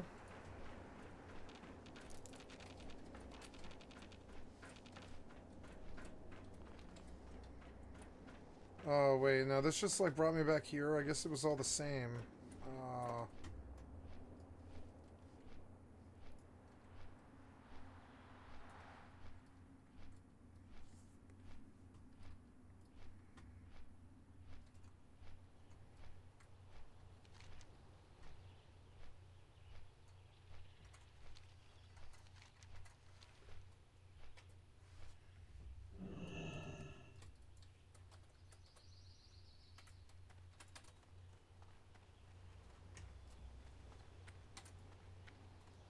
Oh, wait.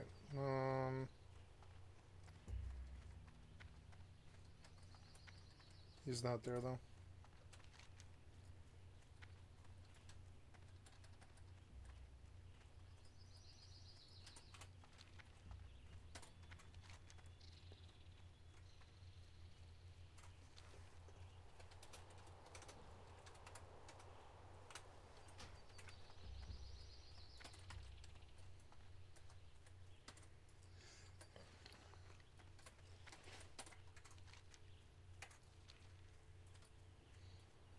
Death.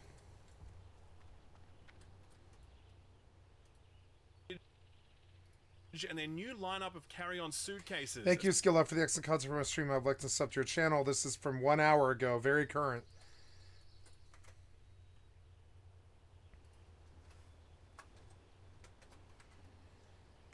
Drop a heart sign. Gotta get around this where I don't die.